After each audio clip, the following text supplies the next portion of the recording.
तो आज की जो मेरी क्लास है ये उत्तराखंड चिकित्सा समाज कार्य के लिए भी है। Morning sir. Good morning. और मध्य प्रदेश लोक सेवा समाज कार्य के संबंध में भी ये क्लास है आप सबके।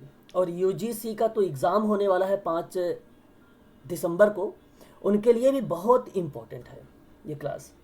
तो कुछ महत्वपूर्ण टॉपिक को मैंने लिया है आप सभी के लिए, कॉमन चीज़ें हैं जो आप लोग अगर नोट करेंगे या ध्यान से सुनेंगे, आपके एग्ज़ाम में कम से कम यहाँ से 5 से 6 प्रश्न का मैं दावा करता हूँ कि पूछेगा ही पूछेगा। चाहे मध्य प्रदेश का हो, चाहे उत्तराखंड चिकित्सा समाज कार्य का हो, चाहे यूजीसी का ही हो, 5+ होगा। ये तो मैंने मिनिमम बताया है आपसे, ठीक है। यह मैंने आप लोगों से मिनिमम चर्चा किया है। चलिए मैं स्टार्ट करता हूँ क्लास को। और मैंने शुरुआत में ही कुछ महत्वपूर्ण चीज़ों के बारे में चर्चा करूँगा। जैसे मैं कुछ टॉपिक लिया हूँ, जैसे दिव्यांगता से संबंधित कुछ अधिनियम के लेकर प्रश्न बेसिकली यहाँ से भी पूछे जाते हैं कि दिव्यांगता से संबंधित कौन कौन से अधिनियम हैं। आप लोग केवल यही जानते हैं, आरपीडब्ल्यूडी जानते हैं, पीडब्ल्यूडी जानते हैं और एनटीएच जानते हैं। बाकी यहाँ पे अगर मैं बात करूँ तो दिव्यांगता से संबंधित एक अधिनियम था, भारतीय लूनासी अधिनियम था। भारतीय लूनासी अधिनियम लाया गया था तो 1912 में लाया गया था। ये भी दिव्यांगता से ही संबंधित था, इसे भी आप लोग ध्यान रखिएगा, ठीक है। अगर आगे मैं आपसे बात करूं, एक और अधिनियम है जिसको हम बोलते हैं मानसिक स्वास्थ्य अधिनियम। और मानसिक स्वास्थ्य अधिनियम ये आप सबको मैं पढ़ा भी रखा हूँ, आप सबको बताया भी हूँ। ये अधिनियम आप जानते हैं 1987 में लाया गया था। तो मानसिक स्वास्थ्य अधिनियम जो है ना, ये आप ध्यान रखिएगा 1987 में। तो थोड़ा थोड़ा सा याद भी करते चलिए। भारतीय लूनासी एक्ट 1912 हो जाएगा आपका। और अगर हम बात करते हैं भारतीय स्वास्थ्य अधिनियम के बारे में तो ये 1987 हो जाएगा, ठीक है। तो ये साथ ही साथ आप लोग इसको याद भी करते चलिए, इंपॉर्टेंट चीज़ें हैं। और मैं आपको बता दूं, इसमें भारतीय मानसिक स्वास्थ्य में एक व्यक्ति जो मानसिक मंद है या बौद्धिक अक्षमता है, इसके अलावा किसी भी मानसिक विकार का कारण जो था उसके उपचार के लिए बात करता था। ये समझ में आया 1987 क्या है। 1987 जो है मानसिक स्वास्थ्य अधिनियम है, मेंटल हेल्थ एक्ट है। और ये आप ध्यान रखना है कि मानसिक बीमारी से संबंधित में उपचार की बात हुआ करती थी इस अधिनियम में। डिसाइड नहीं था कि कौन कौन सी डिसेबिलिटी थी, हाँ, लेकिन भावनात्मकता से था, संवेगात्मकता विकार था, बौद्धिक क्षमता का विकार भी था। उसमें 4 टाइप की डिसेबिलिटी बेसिकली बताई भी गई थी इसी में, ठीक है। चलिए आगे हम बात करते हैं। उसके बाद जो है आपका भारतीय पुनर्वास अधिनियम। ये अधिनियम काफ़ी बार एग्जाम में पूछा भी गया है, चाहे आप उसकी बात कर लें, उत्तराखंड की बात कर लें, चाहे आप मेडिकल सोशल वर्क की बात कर लें, चाहे आप यूजीसी की बात कर लें, उसमें काफ़ी बार ये भी प्रश्न पूछा गया है। तो ये 1992 में आया है, जिसको मैं बोलता हूँ आरसीआई, जिसको मैं आरसीआई कहता हूँ, rehabilitation counselling of India act है ये 1992 में लाया गया था। इसमें 4 टाइप की डिसेबिलिटी। अब यही मैं कहता हूँ कॉपी वगैरह जो है अपने साथ रखा करें। 4 टाइप की डिसेबिलिटी है इसमें। जैसे विजुअल इम्पेयरमेंट था, आप वीआई लिख लीजिए कॉपी पर। हियरिंग इम्पेयरमेंट था, एचआई लिख लीजिए कॉपी पर, है ना। और उसके बाद अगर मैं बात करूँ आप लोगों से, तो इसमें एक और डिसेबिलिटी थी, सफरिंग फ्रॉम लोकोमोटो डिसेबिलिटी, आप एलडी लिख लीजिए। एलडी का मतलब लर्निंग डिसेबिलिटी मत लिखिएगा, नीचे लिख लीजिए लोकोमोटो डिसेबिलिटी, गति गतिशील अक्षमता से पीड़ित व्यक्तियों के लिए, ये लिख लीजिए। और नंबर 4 लिख लीजिए, मानसिक मंदता से पीड़ित, जैसे आप कह सकते हैं एम आई सॉरी आजकल इसको जो बोला जाता है आईडी बोला जाता है। आईडी इंटेलेक्चुअल डिसेबिलिटी, पहले बोला जाता था यमार। 2013 में इसका नाम बदल दिया गया था। 2013 में ये यमार था, उसके बाद इसको बदल कर दिया गया आईडी, इंटेलेक्चुअल डिसेबिलिटी हो गया। कब बदला गया, हालांकि ये प्रश्न अगर आप स्पेशल एजुकेशन की तैयारी करते हो तो मैं बताता, लेकिन ध्यान रखिएगा 2013 है, बदला गया है। एग्जाम में अगर प्रश्न पूछेगा तो आप बता देना। तो ये 3 हो गए। उसके बाद है आपका, आप लोग अच्छे तरीके से जानते हैं दिव्यांगजन अधिनियम को लेकर। दिव्यांगजन अधिनियम ये इसका पूरा नाम है।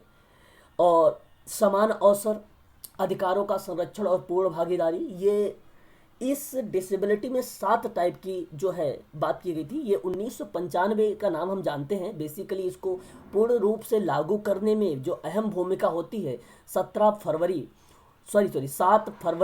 1996 को। एक बार एग्जाम में प्रश्न पूछा था, आप लोगों ने देखा भी था, और सभी लोगों ने 1996 को लगाया था, वही करेक्ट जवाब था। ये लागू को लेकर भी थोड़ा सा आप लोग यहाँ पे ऑबली करके 1996 कॉपी पर लिख लीजिए अपने। तो इसमें 7 टाइप की डिसेबिलिटी थी। मैं एक बार ओरली बता देता हूँ, आप इसे ध्यान से सुन लीजिए, अगर लिखना है तो लिख लीजिए। एक है ब्लाइंडनेस, जिसको हम बोलते हैं पूर्ण दृष्टि बाधित, विजुअल इम्पेयरमेंट पूर्ण रूप से, और एक होता है विजुअल इम्पेयरमेंट आंशिक रूप से।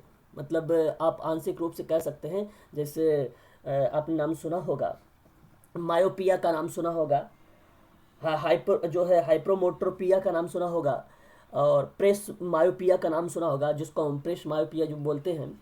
वो बेसिकली बताता है कि दोनों आंखों में लेंस लगाया जाएगा, ठीक है।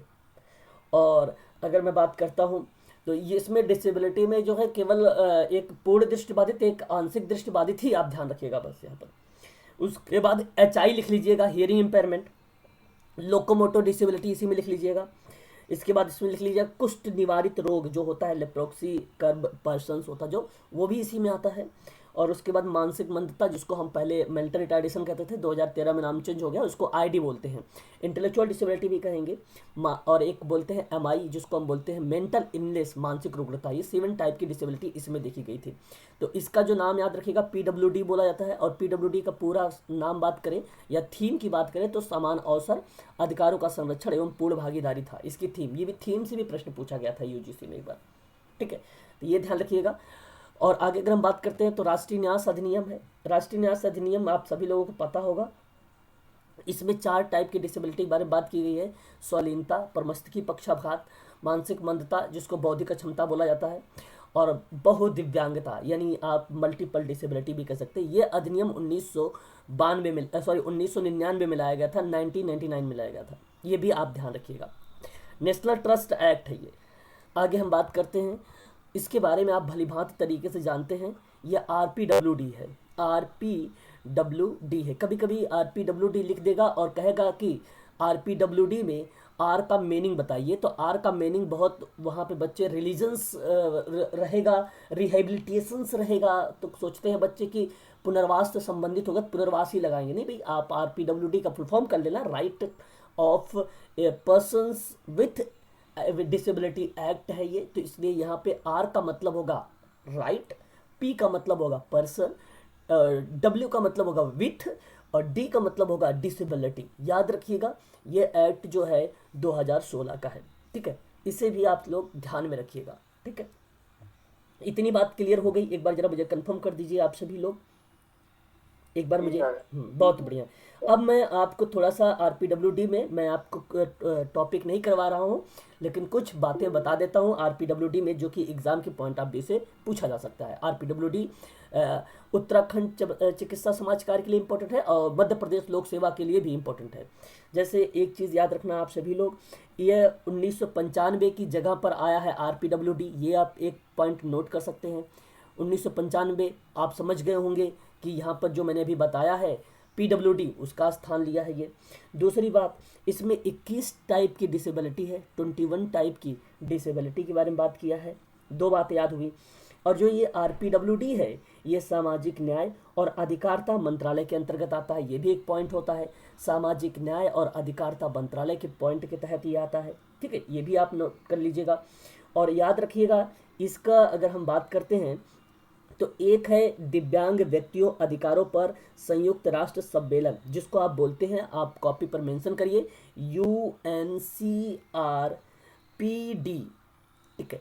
नोट करिएगा आप सभी लोग। तो आपको पता होगा United Nations convention on the rights of person with disability, इसका पूरा नाम है। ये 2006 में लाया गया था, और 2007 में इसने हस्ताक्षर किया था RPWD पर।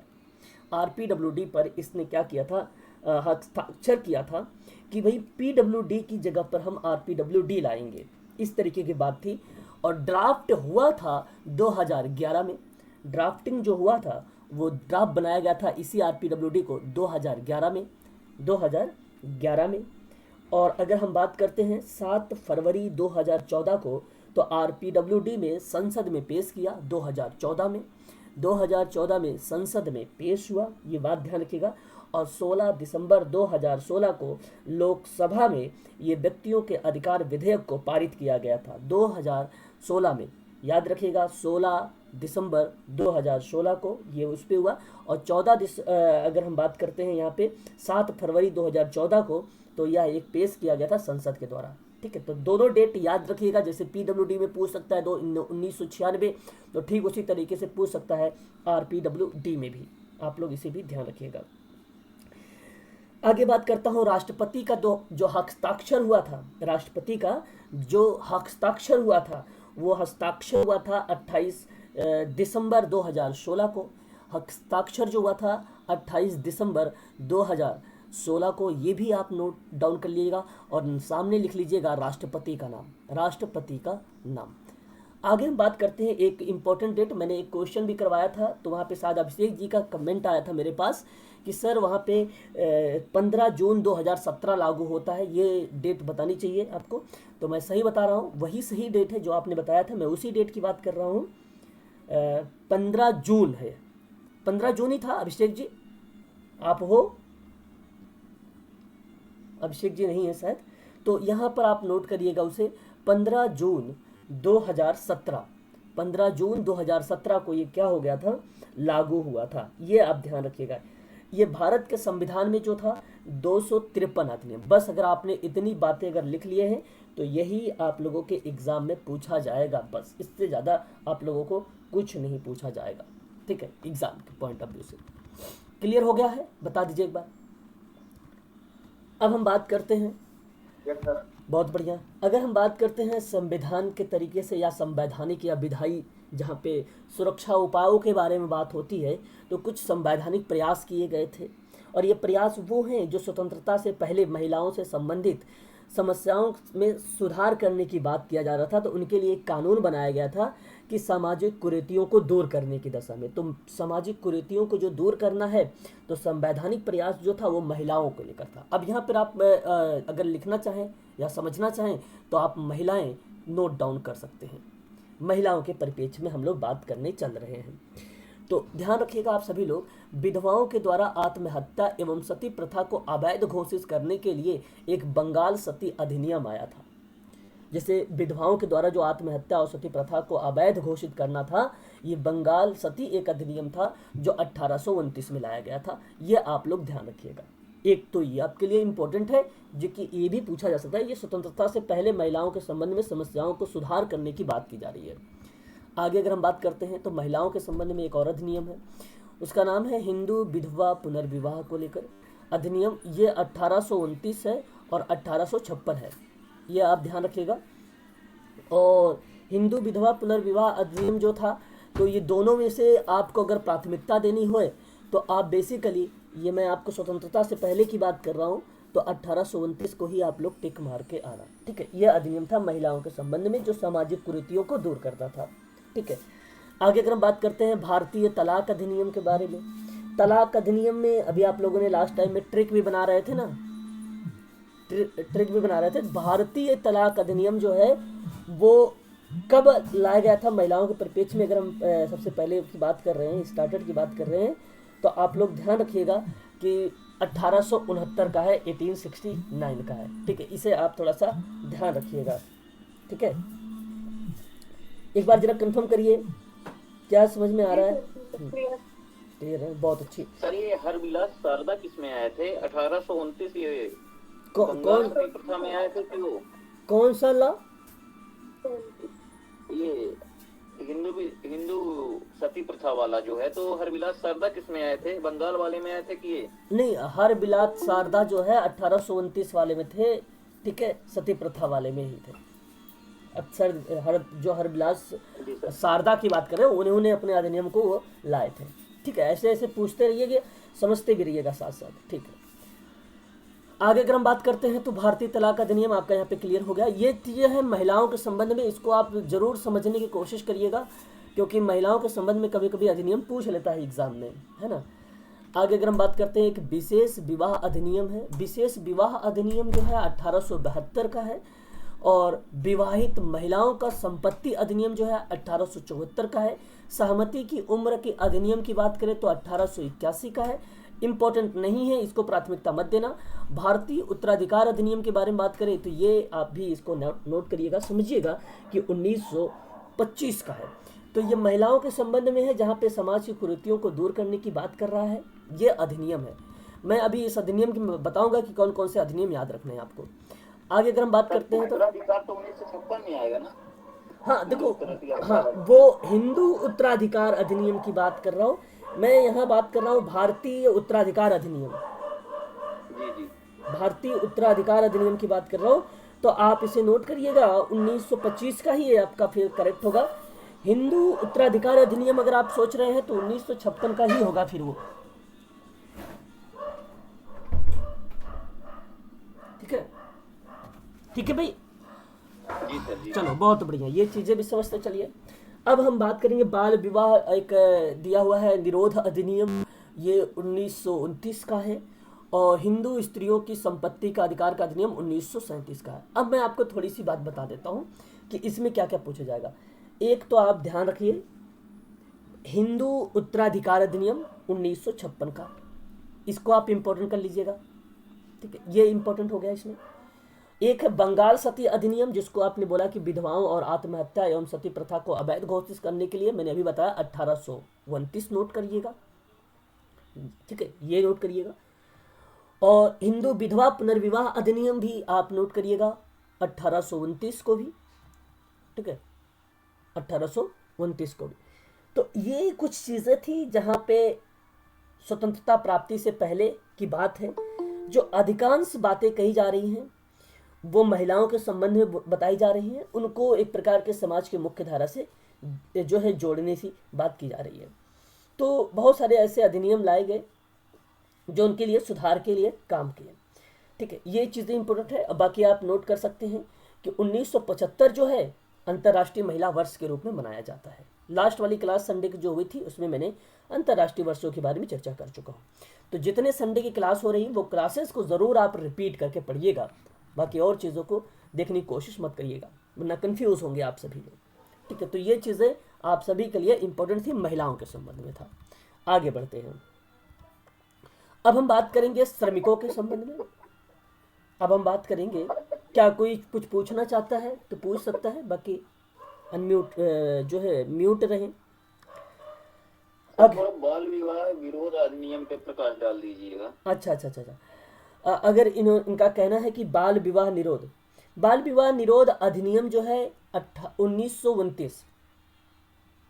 ठीक है, पहले तो आप इसे समझिए, ये बेसिकली जो है वो वही अधिनियम है जिसको आप कहते हैं शारदा एक्ट वाला। ध्यान रखिएगा, इसका एक नाम है imperial legislative council of India में पारित किया गया था। भाई इनका डिमांड है कि इस पर थोड़ा सा चर्चा किया जाए, तो नोट कर लीजिएगा सभी लोग, थोड़ा सा हम चर्चा कर लेते हैं। तो ये बेसिकली जो है 28 सितंबर 1929 को imperial legislative council of India में पारित किया गया। लड़कियों के विवाह की आयु 14 वर्ष, नोट करिएगा, समझिएगा। लड़कियों की विवाह की अगर बात 14 वर्ष हो रही है, लड़कों की विवाह की अगर 18 वर्ष से बात हो रही है, तो कहीं ना कहीं आपके मन में ये बात आ रही होगी कि इसको रोका जा रहा है। इस तरीके का अधिनियम जो है लाया गया था, यह अधिनियम लाया गया था 1929 में। तो नहीं करना है इतने शादी पर, इतने वर्ष की आयु पर, लेकिन इसमें बात वही की गई थी, 14 वर्ष लड़का, 14 वर्ष लड़की, 18 वर्ष की लड़का, ये चीजें बातें कही गई थी। बाद में इसको मॉडिफिकेशन किया गया, बदला गया, चेंज किया गया, और ये 18 वर्ष लड़की बताया गया और 21 वर्ष का लड़का किया गया। तो ये भी आपके लिए इंपॉर्टेंट है। तो कभी कभी आपको पूछ लेता है कि बाल विवाह प्रतिबंध अधिनियम बताइए, तो ये भी वही है, 1929 का ही है, वही अधिनियम है, कंफ्यूज मत होइएगा आप लोग। लेकिन अब इसकी डेट पूछेगा तो याद रखिएगा, अब की बात में 18 और 21 नोट करिएगा, ये भी इंपॉर्टेंट है। सही है, क्लियर हो गया। और अब क्या पूछ रहे थे, एक बता दीजिए। हो गया सर, क्लियर। अच्छा चलो फिर आगे बढ़े। चलो अगर हम बात करते हैं श्रमिकों को लेकर, तो श्रमिकों के हितों के लिए है कुछ उपयोगी अधिनियम, ये भी हम देख लेते हैं कौन कौन से श्रम के लेकर या श्रमिक से संबंधित थे कौन कौन से अधिनियम। एक आप लोग देखते हैं मजदूरी संदाय अधिनियम। मजदूरी संदाय अधिनियम 1936 है, और यहाँ पे केंद्र सरकार के द्वारा जैसे रेल, खदान, तेल क्षेत्रों में परिवहन, बंदरगाहों के प्रतिष्ठानों के संबंध में ये अधिनियम था, उसी के अंतर्गत आता था यह अधिनियम। तो ये है आपका मजदूरी संदाय अधिनियम, श्रमिकों के संबंध में था। तो ध्यान रखिएगा कि यह जो विधियां थी, जो कानून था, जो नियम था, वो विभिन्न प्रकार से समझाया गया श्रम कल्याण में, ताकि सुचारू रूप से वो चलाया जा सके। तो उसके लिए एक मजदूरी संदाय अधिनियम लाया गया, और यह अधिनियम रेलवे, केंद्र सरकार के द्वारा रेलवे, खदान, तेल क्षेत्र, वायु परिवहन, बंदरगाह इत्यादि संबंध में यह अधिनियम जो है काम करता है। मजदूरी के भुगतान के लिए जिम्मेदार होता है ये अधिनियम। श्रमिक और उनके मजदूर संघ जो होते हैं पीडब्ल्यू जो है अधिनियम के अंतर्गत जो प्राधिकार या अथॉरिटी के समक्ष जो दावा करते हैं वो जो है मजदूरी संदाय अधिनियम 1936 के तहत लाए जाते हैं। तो ये भी आप ध्यान रखिएगा, 1936 आपका यहाँ पे करेक्ट होगा। मजदूरी अधिनियम ये श्रम के संबंध में, श्रमिकों के हितों के बारे में बात मैं कर रहा हूँ आप लोगों से। बात करता हूँ न्यूनतम मजदूरी अधिनियम 1948 के बारे में। तो ये भी नोट कर लीजिएगा, ये बेसिकली रोजगार में कार्य कर रहे जो कर्मचारी हैं उनके लिए न्यूनतम मजदूरी निर्धारित करने के लिए अथॉरिटी या एक प्रकार से प्राधिकृत करता है, और ये भी बताता है कि अंतराल अगर होगा या अधिकतम अंतराल की बात अगर करता है तो 5 वर्षों के अंतराल तक पहले ही निर्धारित न्यूनतम मजदूरी की समीक्षा के बारे में जो है पूरी की पूरी ये बात करता है। ये भी केंद्र सरकार या केंद्र क्षेत्र में ही न्यूनतम मजदूरी के लिए केंद्रीय औद्योगिक संबंध तंत्र के रूप में सुनिश्चित करता है, ठीक है। और केंद्र क्षेत्र के अंतर्गत है जो 40 अगर हम बात करें अनुसूचित रोजगार के लिए न्यूनतम मजदूरी अधिनियम 1948 के अंतर्गत जो है न्यूनतम मजदूरी की निर्धारित किया गया है। तो ये नोट करिएगा, यहाँ पे रोजगार के कार्यों को लेकर कर्मचारियों के लिए न्यूनतम मजदूरी को निर्धारित किया गया है। न्यूनतम मजदूरी अधिनियम 1948 है, ये आप इसे नोट करिएगा। औद्योगिक रोजगार जिसको हम बोलते हैं अस्थायी आदेश अधिनियम 1946 है ये, और यहाँ पे औद्योगिक प्रतिष्ठानों में नियोक्ताओं के लिए इसके अंतर्गत रोजगार की स्थितियों में औपचारिक रूप से परिभाषित किया गया है। तो ये अधिनियम इसी के अंतर्गत आता है। रेलवे प्रशासन की बात हो रही है, बड़े बंदरगाह की बात हो रही है, खान की बात हो रही है, तेल के संबंध में की बात हो रही है। तो औद्योगिक रोजगार की बात करता वो भी अस्थायी आदेश के रूप में। तो ये भी आपका करेक्ट जवाब हो जाएगा यहाँ पर, औद्योगिक रोजगार अधिनियम 1946। ये भी ऊपर का दोनों के दोनों इंपॉर्टेंट है, मजदूरी संदाय अधिनियम और न्यूनतम मजदूरी अधिनियम 1948 का, ये दोनों ऊपर के वेरी वेरी मोस्ट इंपॉर्टेंट है, ठीक है। इसे आप ध्यान रखिएगा। अगर हम बात करते हैं अंतर्राष्ट्रीय के बारे में, अंतर्राष्ट्रीय प्रवासी श्रमिक जिसे रोजगार एवं सेवा शर्त विनिमय अधिनियम बोलते हैं हम लोग, और ये 1979 मतलब 79 में यानी 1979 में लाया गया है ये अधिनियम।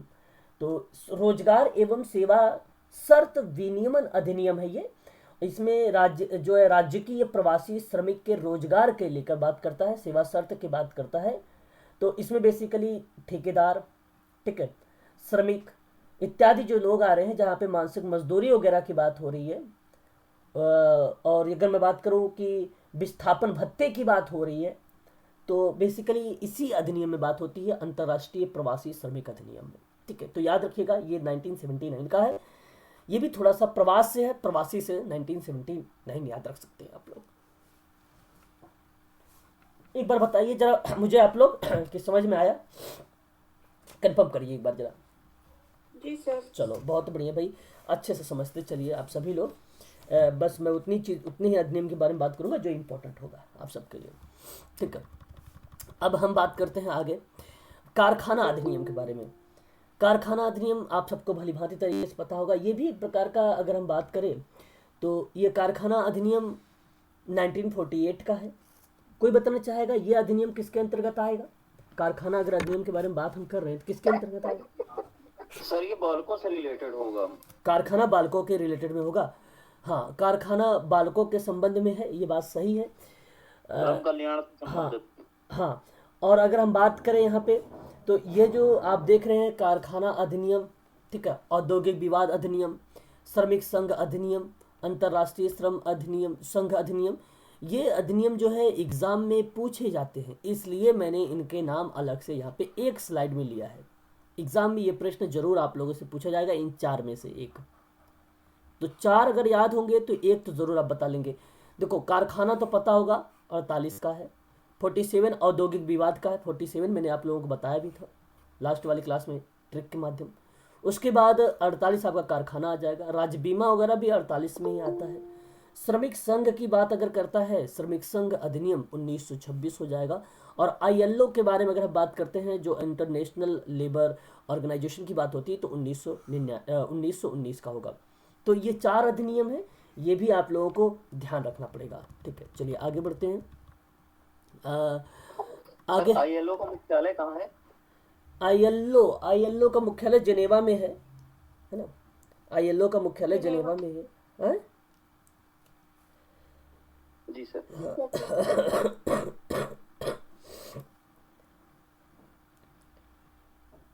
कहाँ पर है? पेरिस, जेनेवा में है।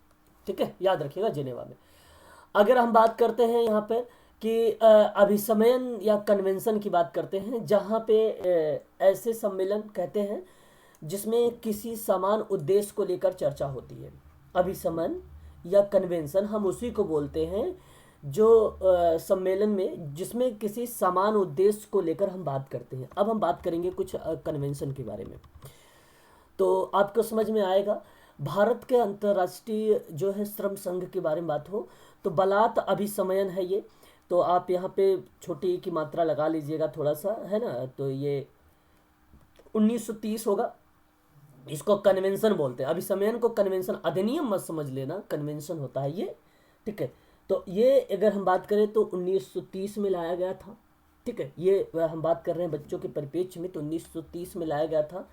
और फिर उसके बाद अगर हम बात करें तो बलात् श्रम जो है उन्मूलन अभिसमयन है, ये 1957 में लाया गया था। ठीक है, ये भी आप समझिएगा अच्छे से, इसको भी नोट करिएगा आप सभी लोग। और फिर उसके बाद अगर हम बात करें समान पारिश्रमिक अभिसमयन के बारे में, तो समान पारिश्रमिक जो अभिसमयन है ये जब लाया गया था तो उसका नाम है 1951 में लाया गया था, 1951 में लाया गया था। ये भारत और अंतर्राष्ट्रीय श्रम संघ है, जहाँ पे भारत अंतर्राष्ट्रीय श्रम संघ के संस्थापक सदस्य राष्ट्रों में से अंतर्राष्ट्रीय श्रम संघ के कुल 8 ऐसे मूलभूत अभिसमयन थे, जिनमें से भारत द्वारा 4 को अनुमोदन किया गया था, 4 जो है स्वीकृत किए गए थे। ये 4 वही हैं जो मैं आपको बता रहा हूँ। कुल 8 थे, लेकिन 4 जो थे उनको स्वीकृत किया गया था भारत एवं अंतर्राष्ट्रीय श्रम संघ के रूप में। भारत के द्वारा 4 क्या किए गए थे? स्वीकृत किए गए थे। तो एक था बलात् श्रम, एक था बलात् श्रम उन्मूलन अभिसमयन को लेकर 1957 वाला, और एक समान पारिश्रमिक अभिसमयन था जो 1951 का था, 1951 का। एक भेदभाव था जो रोजगार व्यवसाय से अभिसमयन था, वो 1958 था। ठीक है, 51 नहीं था, इसको आप करेक्ट कर लीजिए, 1958 था। ठीक, इसको करेक्ट कर लीजिएगा सभी लोग जरा। ठीक है, 1958 था ये। क्लियर हो गया? आप लोग जरा मुझे बता दीजिए। तो ये था भारत के द्वारा। ठीक है, इंपॉर्टेंट चीजें थी, आप इसे ध्यान रखिएगा एग्जाम के पॉइंट ऑफ व्यू से। ठीक है भाई, ये कुछ चीजें थी जो मैंने आप लोगों को बताया है। ठीक है, तो ध्यान रखिएगा। बलात्, जी जी, ये अस्पृश्यता निवारण और ये भेदभाव रोजगार दोनों डिफरेंस है ना? अस्पृश्यता निवारण अधिनियम जो है 1955 का है, और कौन सा अधिनियम पूछ रहे हैं? और ये भेदभाव रोजगार व्यवसाय, भेदभाव रोजगार व्यवसाय अधिनियम जो है वो 1958 का है। हाँ, चेंज है। ठीक है, तो ये आपको ध्यान रखना होगा। ठीक है ना? चलिए, क्लियर हो गया? जी सर। हाँ, अस्पष्टता को याद रखिएगा, 1955 का है। चलो आगे हम बात करते हैं। अगर हम बात करते हैं न्यूनतम, देखो यहाँ पे एक आधा ना होता है ना, इस तरीके से बनाया जाता है। न्यूनतम जो है आयु कन्वेंशन एक 1973 का है, और आप सबको पता होगा कि जून 1973 में जो आईएलओ, मैं आईएलओ की द्वारा बता रहा हूँ, आईएलओ के द्वारा इसको स्थापित किया गया। हालांकि आईएलओ 1919 में इसकी स्थापना हुई है, आईएलओ की। ठीक है, ध्यान रखिएगा। और इसके जो कार्य होते थे वो आर्थिक और श्रम समस्याओं को गहन अध्ययन करता था, मतलब सामाजिक समस्याओं के बारे में चर्चा करता था और आर्थिक चीज़ों के बारे में बात करता था। ये था आईएलओ के बारे में। अभी मैंने कल उत्तराखंड के जो क्लासेस लिया है उन्होंने, उनको पता होगा, मैंने बताया भी था उनको। तो उन्हीं के संबंध में जो था ये आईएलओ ने 1973 जून 1973 में जो है ये अधिनियम लेकर आया था। ये अधिनियम लेकर आया था। एक मिनट, थोड़ा मेरे कॉल आ रही है, मैं बस अभी क्लास को अटेंड कर रहा हूँ। एक करते हैं तो न्यूनतम आयु कन्वेंशन अधिनियम होगा, ठीक है। और फिर उसके बाद आप अगर देखें तो बाल श्रम का निकटतम रूप से उन्मूलन हेतु कन्वेंशन जो होगा ये 1999 का होगा। तो न्यूनतम कन्वेंशन अधिनियम आईएलओ के द्वारा लाया गया था, ये ध्यान रखिएगा, अपनाया गया था, और 1973 में अपनाया गया था, ठीक है, याद रखिएगा।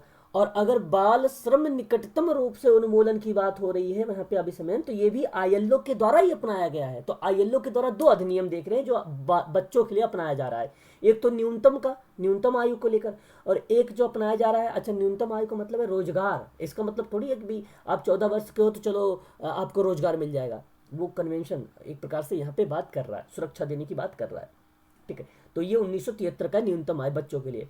और बाल श्रम के लिए भी यहाँ पे 1999 में कह रहा हूँ, 1999 में यहाँ पे साफ शब्दों में बोल दिया कि 18 वर्ष से कम आयु के व्यक्तियों को बालक को श्रेणी में रखा जाएगा। 18 वर्ष से कम, उसको तो रोजगार देना ही नहीं है। ये बात साफ शब्दों में कह दिया गया था यहाँ पर, जो 1999 है, ये आप ध्यान रखिएगा।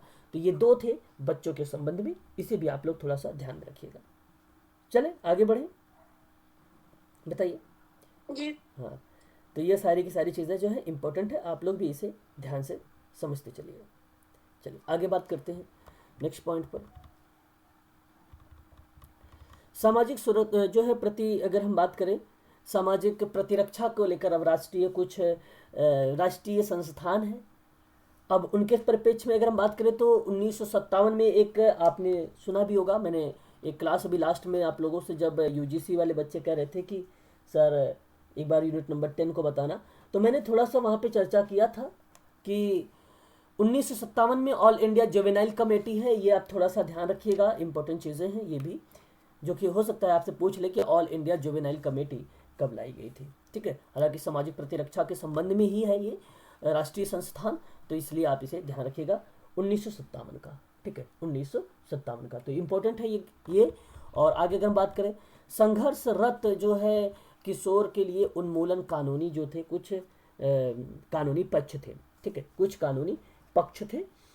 तो अगर मैं बात करूं तो जैसे में यहाँ पर किशोर न्याय बाल सुरक्षा देखभाल जो है अधिनियम है ना, और इसके अंतर्गत जो है बेसिकली 1956 भी आता है, 2000 आता है आपका, और 2015 भी आपका आता है, ठीक है। तो इन चीज़ों को भी आप थोड़ा सा समझने की कोशिश करिएगा।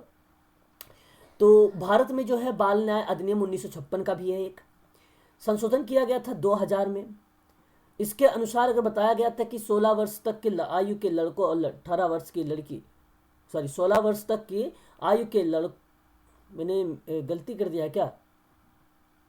14 वर्ष सर। नहीं, सही है। यहाँ पे बाल न्याय अधिनियम की बात हो रही है, तो बाल न्याय अधिनियम के बारे में बात हो रही है। अगर मान लीजिए 16 वर्ष का लड़का है, अगर कोई उसकी में अगर कोई अपराध या करता है तो उसको बाल अपराधी माना जाएगा। तो ये 16 वर्ष लड़का उसमें बताया गया है। 18 वर्ष की अगर लड़की है तो उसमें बताया गया है कि अगर वो कोई अपराध करती है तो वो चीज़ें जो है बताई गई है, उस श्रेणी को इसमें शामिल किया गया है, ठीक है। तो ये 1956 था, 1956 में संशोधन करके 2000 में ये बातें कह दी गई थी। तो ये आप नोट कर लीजिएगा, ये भी इंपॉर्टेंट है, ये सही है।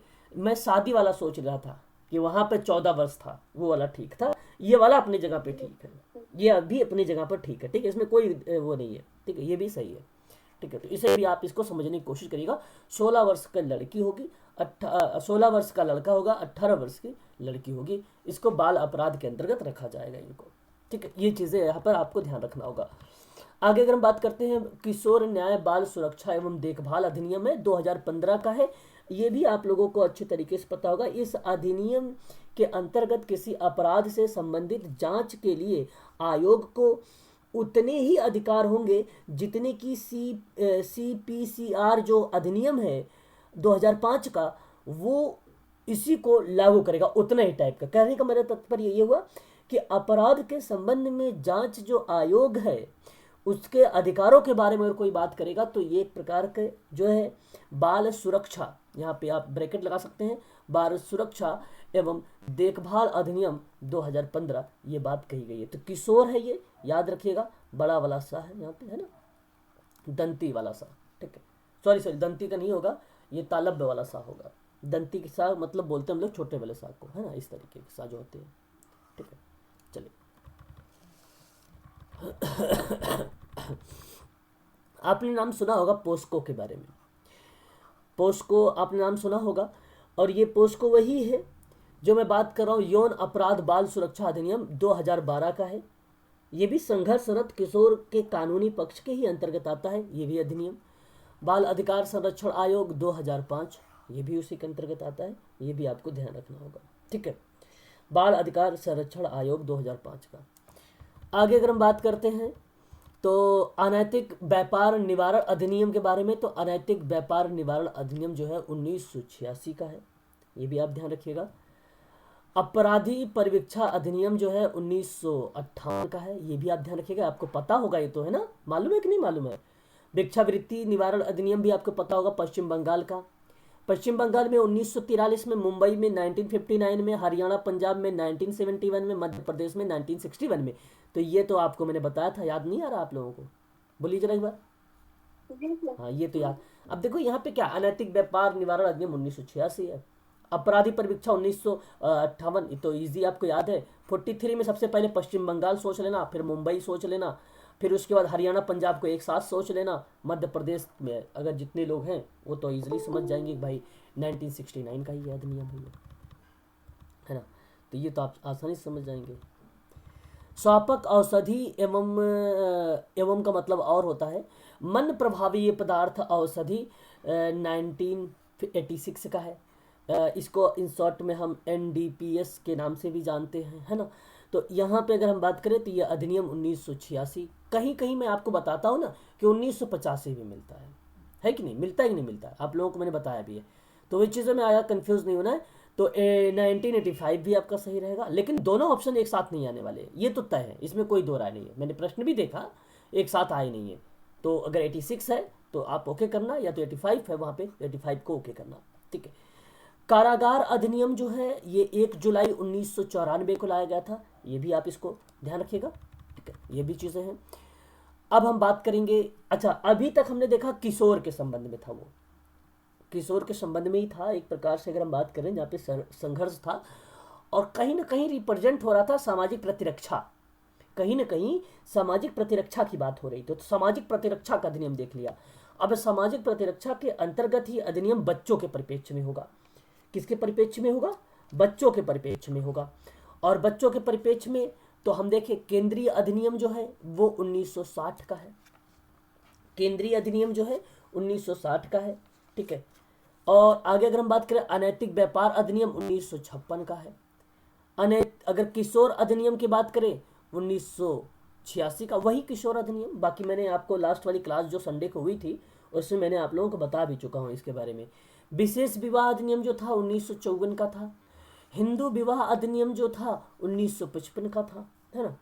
अब देखो इसमें ट्रिक क्या बनानी है, आप इजीली समझ सकते हो, है ना, आप सबके समझ सकते हैं इसमें, है ना। हालांकि मैंने लास्ट टाइम में बताया था, इंपॉर्टेंट इसमें जो होगा विशेष विवाह को ध्यान रखना आप लोग, और हिंदू विवाह को ध्यान में रखना। ये आप दो को जो है इंपॉर्टेंट कर लीजिए यहाँ पर, है ना, इंपॉर्टेंट कर लीजिए। बच्चों के लिए कुछ नीति बनाए गए, कुछ कार्यक्रम बनाए गए, तो उनके लिए नीति में अगर प्रश्न आता है तो राष्ट्रीय बाल नीति 1974 को याद रखिएगा आप लोग। पोषण एक अभियान था, 8 मार्च 2018 को राजस्थान में ये सबसे पहले लाया गया था, ठीक है। तो ये भी एक प्रकार की नीति ही है, कार्यक्रम ही है। आप ये भी समझ सकते हैं कि पोषण अभियान जो है, ठीक है, जो शुरुआत में 8 मार्च 2018 को राजस्थान में की गई थी। पोषण अभियान का उद्देश्य था कि जन्म के समय बच्चे के कम वजन की समस्या का समाधान करना है। पोषण अभियान के सफल बनाने के लिए पंचायत स्तर पर टेक्नोलॉजी की मदद से जन जन को बेहतर आहार देना है, ये बात हो रही थी पोषण अभियान में। तो पोषण अभियान याद रख सकते हैं आप लोग 8 मार्च 2018 का। और राष्ट्रीय बाल के बारे में अगर बात हो रही है, राष्ट्रीय बाल नीति के बारे में, तो आप इसे ध्यान रखिएगा 1974 का, ये भी थोड़ा सा इम्पोर्टेंट हो सकता है, एग्जाम में पूछा जाता है ये भी। एकीकृत बाल सुरक्षा योजना के बारे में, तो ये 2009 का है, 2009-10 दोनों में लाए गए थे। और इसमें बेसिकली क्या कहा गया, ये महिला एवं बाल सुरक्षा अधिनियम से संबंधित था, महिला एवं बाल सुरक्षा संबंधित अधिनियम था ये, ठीक है। इस अधिनियम के तहत इसको लाया गया था।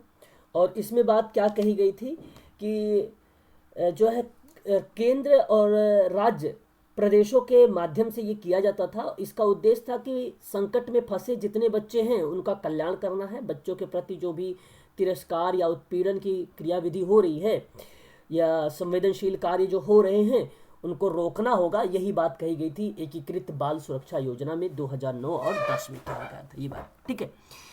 तो थोड़ा सा वेट करिए, बस ज़्यादा नहीं, थोड़ा सा आप लोगों को ध्यान रखना होगा। और आगे अगर हम बात करें तो केंद्रीय मंत्रिमंडल की समिति और राष्ट्रीय बाल नीति जो है 2012 को 18 अप्रैल 2013 को स्वीकृति प्रदान किया है।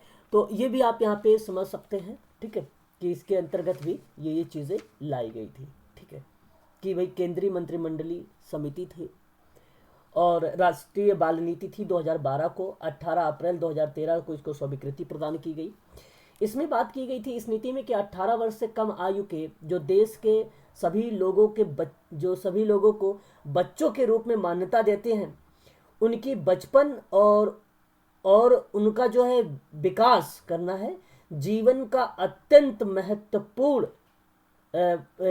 क्रियाशीलता में या भागीदारी में, सक्रिय भागीदारी में एक अहम भूमिका निभानी है। तो ये बेसिकली इसी में कहा गया था कि बच्चों के साथ भेदभाव ना किया जाए, उनका समान अवसर दिया जाए, बच्चों का चौमुखी विकास हो, पारिवारिक वातावरण का योगदान दिया जाए। ऐसी क्रियाविधि जो है इसमें कहा गया था राष्ट्रीय बाल नीति में, जो केंद्रीय मंत्रिमंडल समिति के राष्ट्रीय बाल नीति 2012 को 18 अप्रैल 2013 को जो स्वीकृति प्रदान की है, इसी में ये बात कही गई थी। तो ये बात भी आप लोग थोड़ा सा ध्यान रखिएगा, बच्चों के संबंध में ही ये चीज़ें हैं। संविधान में अगर हम बात करें बच्चों को लेकर, तो उसके प्रावधानों के बारे में भी बात किया गया है। अनुच्छेद 15 के 3 में बात किया जाए तो व्यवस्था की गई है कि राज्य को महिलाओं और बच्चों के विशेष प्रावधान को अधिकार के बारे में बात की गई है। अनुच्छेद 24 की बात किया जाए तो 14 वर्ष से कम बच्चों के लिए कारखाना और खानों के अन्य प्रकार के जो जोखिम युक्त कार्य होंगे उसकी एक प्रकार से निर्दिष्ट करने की बात करता है अनुच्छेद नंबर 24। अनुच्छेद 17 की बात करता है अस्पृश्यता को समाप्त करना, किसी भी प्रकार का इसका अभ्यास जो है वर्जित रहेगा, ये बात करता है अनुच्छेद नंबर 17। अनुच्छेद नंबर अगर हम 39 की बात करते हैं 39, तो बच्चों के सुकुमार अवस्था का दुरुपयोग ना हो, ऐसी बातें कही गई है 39 में।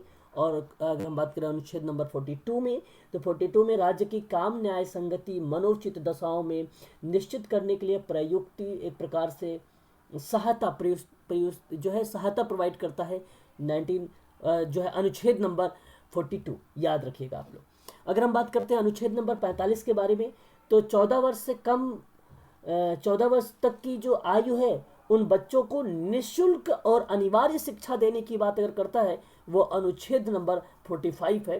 तो ये बच्चों के जो है कुछ प्रावधान है, एग्जाम में प्रश्न यहाँ से भी पूछे जाते हैं। तो इन अनुच्छेदों को आप लोग ध्यान रखिएगा, स्टार लगा लीजिएगा, ये इम्पोर्टेंट है सभी के साथ। 42 में क्या कहा गया है? 42 में कहा गया है कि राज्य के काम न्याय संगति और मनोचित दशाओं में निश्चित करने की बात की गई है और प्रयुक्ति सहायता की बात की गई है, उसकी व्यवस्था करने की बात की गई है, ठीक है, याद रखिएगा इसे 42 में। चलिए आगे बढ़ते हैं। 24 में बता दीजिए। 24वें अधिनियम में बोला गया है आप लोगों से ये कि 14 वर्ष से कम बच्चों के जो होंगे उनके कारखाना खाना जो भी जोखिम भरा कार्य होगा उसको नहीं करना होगा, वर्जित है, ये आपको 24 बता। तो बच्चों से 24 घंटा काम लेते हैं, मैंने ट्रिक भी बनाई थी वहाँ पे 23 और 24 को लेकर, बलात्सरम 24, 23 से 24 भी उसी से, ठीक है, क्लियर हो गया? बताइए। अब भारत में बाल श्रम अधिनियम को लेकर बात करता है। तो बाल अधिनियम एक है 1933 का, इसे भी आप ध्यान रखिएगा। 1933 का बाल अधिनियम है।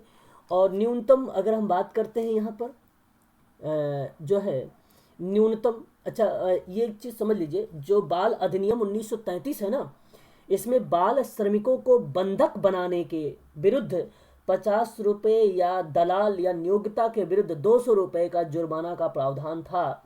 भारत में बाल श्रम से संबंधित जो ये अधिनियम बनाए गए थे, तो ये पहले की बात है, उस समय ये चीज़ें की गई थी। उनके विरुद्ध जो है 50 रुपये और दलाल और नियोक्ता के विरुद्ध में 200 रुपये का जुर्माना का प्रावधान रखा गया था बाल अधिनियम 1933 में। आगे अगर हम बात करते हैं, बात समझ में आ रही है ना सबको, बताइए। जी सर। हाँ, आगे अगर हम बात करते हैं न्यूनतम मजदूरी अधिनियम 48 के बारे में, इसमें कहा गया है कि 14 वर्ष से कम अगर आयु का बच्चा है, ठीक है, और 4.5 घंटे का सामान वर्क के रूप में इसको अगर काम लिया जा रहा है, तो उसमें न्यूनतम मजदूरी अधिनियम के बारे में 1948 के बारे में ये बात की गई थी। और न्यूनतम मजदूरी तय करने की बात जो की गई है वो, और साथ ही ये भी बात की गई कि 14 वर्ष से कम जो उम्र के बच्चों के लिए बोला गया उनको कि 4.5 घंटे का सामान्य कार्य दिवस के रूप में माना जाएगा, ठीक है, 4.5 घंटे का, तो सामान्य एज अ नॉर्मली, ठीक, एज अ नॉर्मली। तो आप यहाँ पे अगर 4.5 घंटा अगर एग्जाम में प्रश्न बने कि 4.5 घंटा जो है बताया जा रहा है कि 14 वर्ष से कम उम्र के संदर्भ में भी कि सामान्य कार्य दिवस मानता है, सामान्य कार्य दिवस मानता है, तो न्यूनतम मजदूरी अधिनियम 1948 वाला हो जाएगा। यह आप ध्यान रखिएगा, ये बच्चों के संबंध में था, न्यूनतम मजदूरी वाला ये बच्चों के संबंध में है, ठीक है, इसे आप ध्यान रखिएगा। एक था आपका खान अधिनियम 1952 का जो संशोधन था, 1983 का संशोधन था।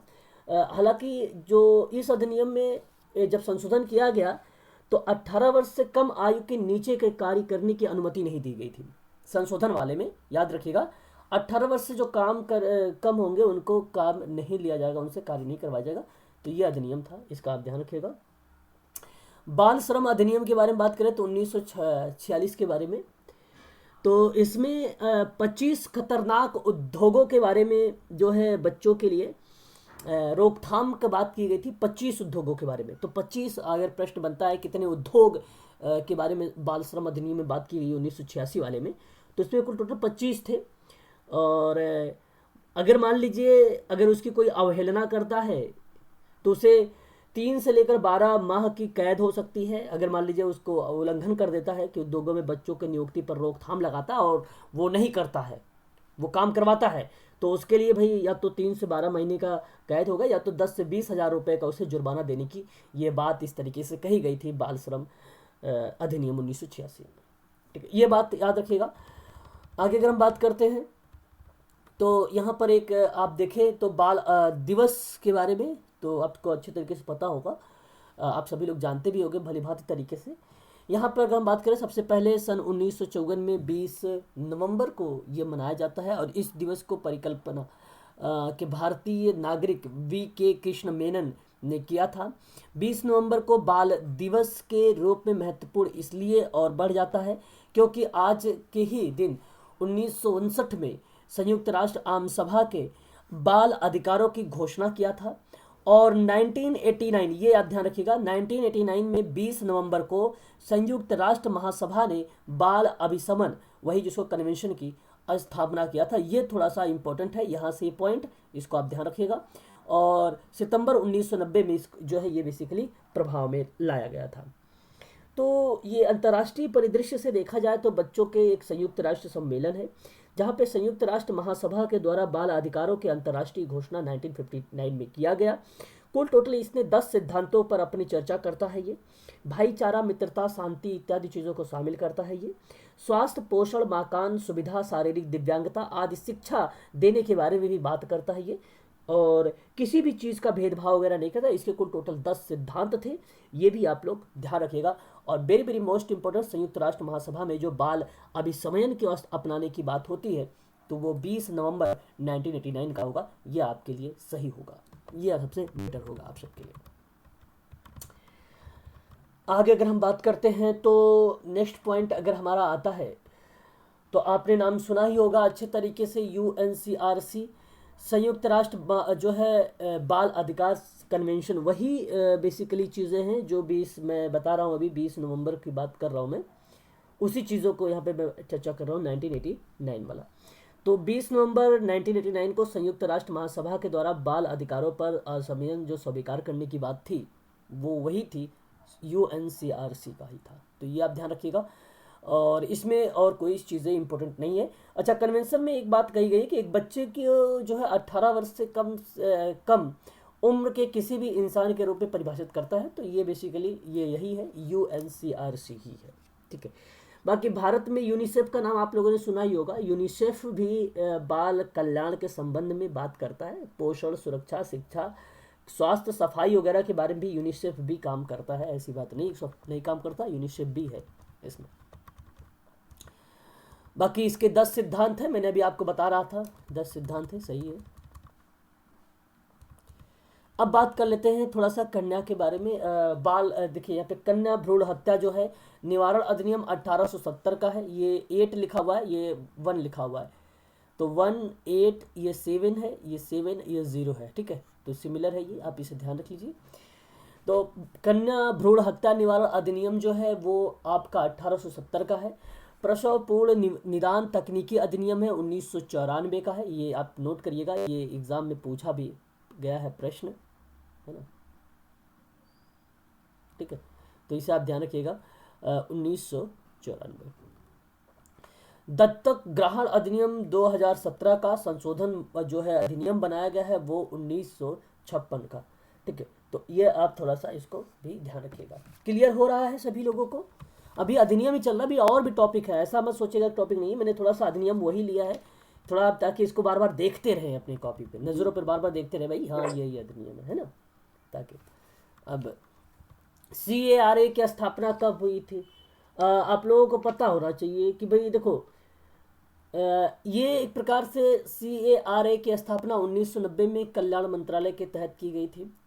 अच्छा, ये दत्तक जो अभी मैंने आपको बात कर रहा था, जहाँ पे दत्तक ग्रहण के बारे में बात कर रहा था, बच्चों को लेकर संबंध था, वो अधिनियम था, वो बेसिकली 1955 और 56 के करीब में लाया गया था, ठीक है, वो अधिनियम। लेकिन यहाँ पे CARA की स्थापना 1990 में जो किया गया वो कल्याण मंत्रालय के तहत किया गया 1990 में, और सामाजिक न्याय और अधिकारिता मंत्रालय 1993 के जो है अंतरदेश दत्तक ग्रहण के संबंध में बच्चों के सहयोग संरक्षण पर हेग कन्वेंशन को बनाए रखने के लिए जिम्मेदारी में CARA को दे दी थी। तो 1990 में ये सब सामाजिक कल्याण के तहत इसको स्थापित किया गया था। तब उस समय ये कन्वेंशन या उसके अभिशमन को लेकर अगर कोई बात करता है तो उस समय ये बात की गई थी 1990 में, याद ये भी रख लीजिएगा। बाकी दत्तक ग्रहण अधिनियम जो है संशोधन का जो पार्ट बना, जो मूल तरीके से अधिनियम 1956 में लाया गया था दत्तक ग्रहण वाला, वो 2017 का है, वो इस समय 2017 का भी है। तो ये भी थोड़ा सा ध्यान रखिएगा कि 2017 में वो संशोधन का पार्ट बना, 1956 में लाया गया था, 1990 में कल्याण मंत्रालय के द्वारा इसको वो किया गया था, ठीक है। मतलब यहाँ पे ये था कि अविवाहित पुरुष लड़की को गोद, जैसे अगर हम बात करें तो ध्यान से सुनिए मेरी बात को, इस अधिनियम के अंतर्गत जो कहा गया था कि बच्चे को गोद ले सकने की बात किया गया, परंतु यहाँ पर बात किया गया कि माता पिता के लिए दिशा निर्देश और आदेश भी अलग अलग तरीके से जारी किए गए थे। तो अविवाहित पुरुष लड़की को गोद नहीं ले सकता है, एक तो ये होगा। दूसरी बात ये था कि यदि कोई दंपत्ति बच्चे को गोद ले रहा है तो उसका 2 साल का स्थिर वैवाहिक जीवन होना चाहिए और बच्चे को अपनाने की सहमति होनी चाहिए और चिकित्सकीय रूप से स्वस्थ होना चाहिए। बच्चे की देखभाल के लिए उसके पास वित्तीय रूप से सक्षम भी होना चाहिए। तो ये क्रियाविधि होती है, बेसिकली ये चीज़ें कुछ बताई गई थी एडॉप्ट चाइल्ड के रूप में, ठीक है। हाँ बताइए सर। शायद ये भी था ना कि दोनों की एज मिला के 90 होनी चाहिए शायद। दोनों की एज जैसे नहीं, एज में डिफरेंस होना चाहिए सर। अच्छा नहीं देखो, मतलब बालिका है, मतलब जिनको गोद लिया जा रहा है, हाँ। जो है तो मतलब 20 या 20 वर्ष से ऊपर लड़की या लड़के को गोद नहीं ले सकते, ऐसा कुछ। हाँ हाँ ऐसा तो नहीं होगा। जैसे जैसे इन्होंने कहा कि भाई मान लीजिए अगर कोई आप गोद ले रहे हैं तो माता पिता को अगर आप संयुक्त रूप में 90 वर्ष होनी चाहिए। ऐसा कोई एग्जैक्ट नहीं है, जैसे इनका भी एक कहना था कि 90 वर्ष होना चाहिए। तो आई थिंक ऐसा नहीं है कि भाई अगर मान लीजिए अगर उसकी 35 आयु है लड़के का और लड़की 30 साल की है, तो 35 30 कितना हुआ? 35 और 30 हुआ आपका 65 है, 65 हुआ ना। जी 65 में अब वहाँ पर भी तो गोद ले सकता है, ऐसी बात नहीं। अगर उसकी शादी मान लीजिए 2 साल से ज़्यादा 4 साल से, तो वो हो सकता है। एग्जैक्ट ऐसा नहीं होना चाहिए कि भाई हाँ अगर 45 करते हैं और लड़की अगर आप 5 साल के लेंगे तो फिर आप 60 साल का एवरेज मान के चलिए। 45 और 5 बचा 50, 15 साल आप और जीवित रहेंगे। और 15 साल ये कि अगर आपने लड़की 5 साल के लिया है, अडॉप्ट किया है 45 साल की उम्र में, और 15 5 20 साल का, फिर उसकी शादी कब करोगे? 18 में। अच्छा 18 में तो है, ऐसी बात नहीं है, लेकिन कुछ लोग ऐसे होते हैं सक्सेस के चक्कर में शादी जल्दी करते भी नहीं, है ना। तो ये ऐसा नहीं, जैसे कुछ ऐसा नहीं हो रहा है, बट आप ध्यान रखें कि ऐसा भी होना चाहिए। अगर है तो ठीक, कोई बात नहीं, ठीक है। जरूरी ये भी है कि आप रख भी सकते हैं, है ना। 18 साल की अगर लड़की हो जाए तो उसकी शादी भी कर सकते हैं, ठीक है। तो 15 साल, लेकिन उस समय कुछ दयनीय स्थिति हो सकती है। थोड़ा सा अपने माइंड को भी लगा के सोचिए वहाँ पर, है सर ना। इसमें आयु में अंतराल जो है ना, हाँ माता पिता का वो 20 साल का है बच्चे के बीच में दत्तक ग्रहण। माता पिता के बीच का, हाँ अगर ये और माता पिता के बीच में 20 साल का अंतराल अनिवार्य है हाँ दत्तक कंपलसरी, ग्रहण। हाँ 20 साल भी कहीं मिलता, कहीं 25 साल भी दिया होता है। 20 25 दोनों के दोनों इन्वॉल्व रहेंगे, है ना। तो कहीं अगर हम बात करें गोद लिए जाने वाली बात आप कर रहे हैं, जहाँ पर कि माता पिता के बीच में जो न्यूनतम आयु होगी वो अंतर 20 या 20 साल के अगर कह रहे हैं, तो 20 साल हो रही, तो फिर तो ठीक है, फिर तो 90 हो जाएगा, ठीक है। फिर तो 90 हो जाएगा, है ना। फिर 90 हो जाएगा, तो आप 20 कर सकते हैं, ठीक है। 20 भी रख सकते हैं, 25 भी रख सकते हैं। तो आप दोनों बात याद रखिएगा, अगर ऑप्शन में 20 से आएगा तो 20 लगाना, नहीं 25 आएगा 25 लगाना, दोनों में से एक ही आएगा। और अंतराल की जो माता पिता की जो न्यूनतम संयुक्त रूप से बता रहे हैं, दोनों का अगर प्लस कर रहे हैं तो बता रहे हैं, तो 90 वर्ष भी आप लोग ध्यान रखिएगा, 90 भी याद रखिएगा, ठीक है। चलिए आगे बढ़ते हैं। ऐसे ही पूछा करें, ऐसे क्या होता है कि बहुत सारी चीज़ें जो है हम लोगों को पता चल जाती हैं, है कि नहीं, बहुत सारी चीज़ें। अच्छा ये तो मैंने अभी बताया ना आप लोगों का कि भाई CARA जो है इस्टेब्लिश किया गया था 1990 में समाज कल्याण को लेकर, है ना। ये तो बता दिया, अभी ऊपर एक स्लाइड थी। दत्तक जो है ग्रहण भरण पोषण अधिनियम 1956 की धारा 9 और उपधारा के 2 के अंतर्गत यदि माता पिता जीवित हैं तो पुत्र पुत्री को दत्तक मतलब गोद होता है, दत्तक का मतलब गोद होता है, गोद देने के लिए दोनों का समान अधिकार होना चाहिए। बात ठीक है भाई, तो ये चीज़ें हो जाती है। बाकी ये अधिनियम बस आप यहाँ पे ध्यान रखें, ठीक है। चलिए अब बात करेंगे आपदा से संबंध में। तो इसमें कुछ संबंधित वैधानिक प्रावधान है और नीतियां, जैसे आपदा प्रबंधन अधिनियम क्या है, 2005 का है, ये याद रखना। आपदा प्रबंधन अधिनियम 2005 के अनुसार जो है प्रबंधन संस्थान की अधिनियम भी हुई थी, 2005 का ही था। जब भी कभी आपदा मिले ना, सीधा सीधा आपदा को लगाते जाइए 5 5 5 5, चाहे वो आपदा प्रबंधन प्राधिकरण हो, आपदा प्रबंधन नीति हो, आपदा प्रबंधन की अनुक्रिया हो, या आपदा प्रबंधन के अधिनियम हो। लेकिन जब आपदा प्रबंधन का प्लान की बात हो रहा है, प्लान सक्सेस हो गया है, सक्सेस से 6 याद रख लीजिए, ये आप याद हो जाएगा। प्लान सक्सेस हो गया, सक्सेस हो गया तो 2016 याद कर लीजिए कि प्लान सक्सेस, तो आपका आपदा में 2016 आ जाएगा प्रबंधन का प्लान, ठीक है। याद रखिएगा, ऐसे एक ट्रिक है। बाकी आप ना 2005 ज़्यादा से ज़्यादा इसका बेसिकली मेंशन होता है, और जो प्रबंधन नीति है 2009 का है, तो नीति आप ये भी कर सकते हैं, 9 नीति भी है। तो 2009 में नीति आई थी और 2016 में उसका प्रबंधन किया गया था, मैनेजमेंट किया गया था, ठीक है।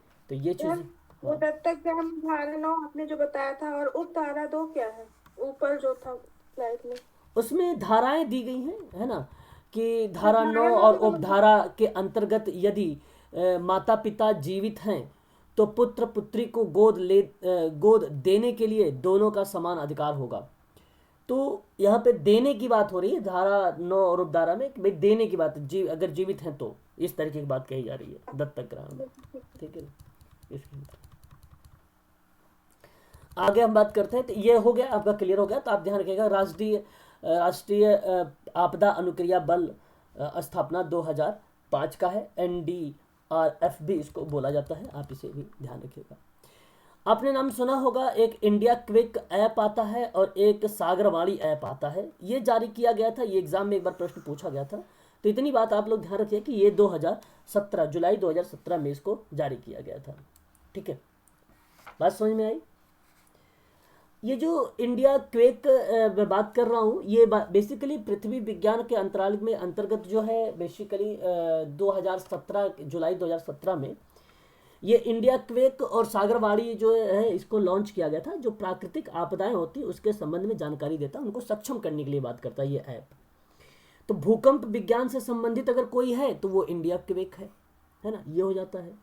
ये उसके संबंध में जब भूकंप की घटना वगैरह के बारे में, उसके परिणामों के बारे में, समय उसकी जो है स्थितियों से बचाने के लिए, उसको सक्षम बनाने के लिए व्यक्तियों को इंडिया क्वेक ऐप जो है लॉन्च किया गया था। ये सागरवाड़ी भी उसी समय लॉन्च किया गया था। ये भी वही है कि भाई जो विज्ञान मंत्रालय से संबंधित है, भारतीय राष्ट्रीय महासागर सूचना सेवा केंद्र के द्वारा ये विकसित किया गया था सागरवाड़ी, है ना, ये आप ध्यान रखिएगा।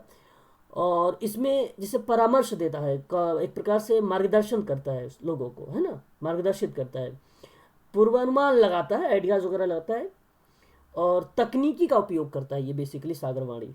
ठीक है, तो ये एक प्रकार का भी वही है जो विज्ञान मंत्रालय के द्वारा लाया जाता है या विकसित किया गया है, जो आपदा प्रबंधन से संबंध में जो भी दिक्कतें आती हैं उसमें सुरक्षा देने की बात ये दोनों ऐप कर रहे होते हैं। ठीक है, तो ये दोनों का नाम याद रखिएगा, जुलाई 2017 में लाया गया था।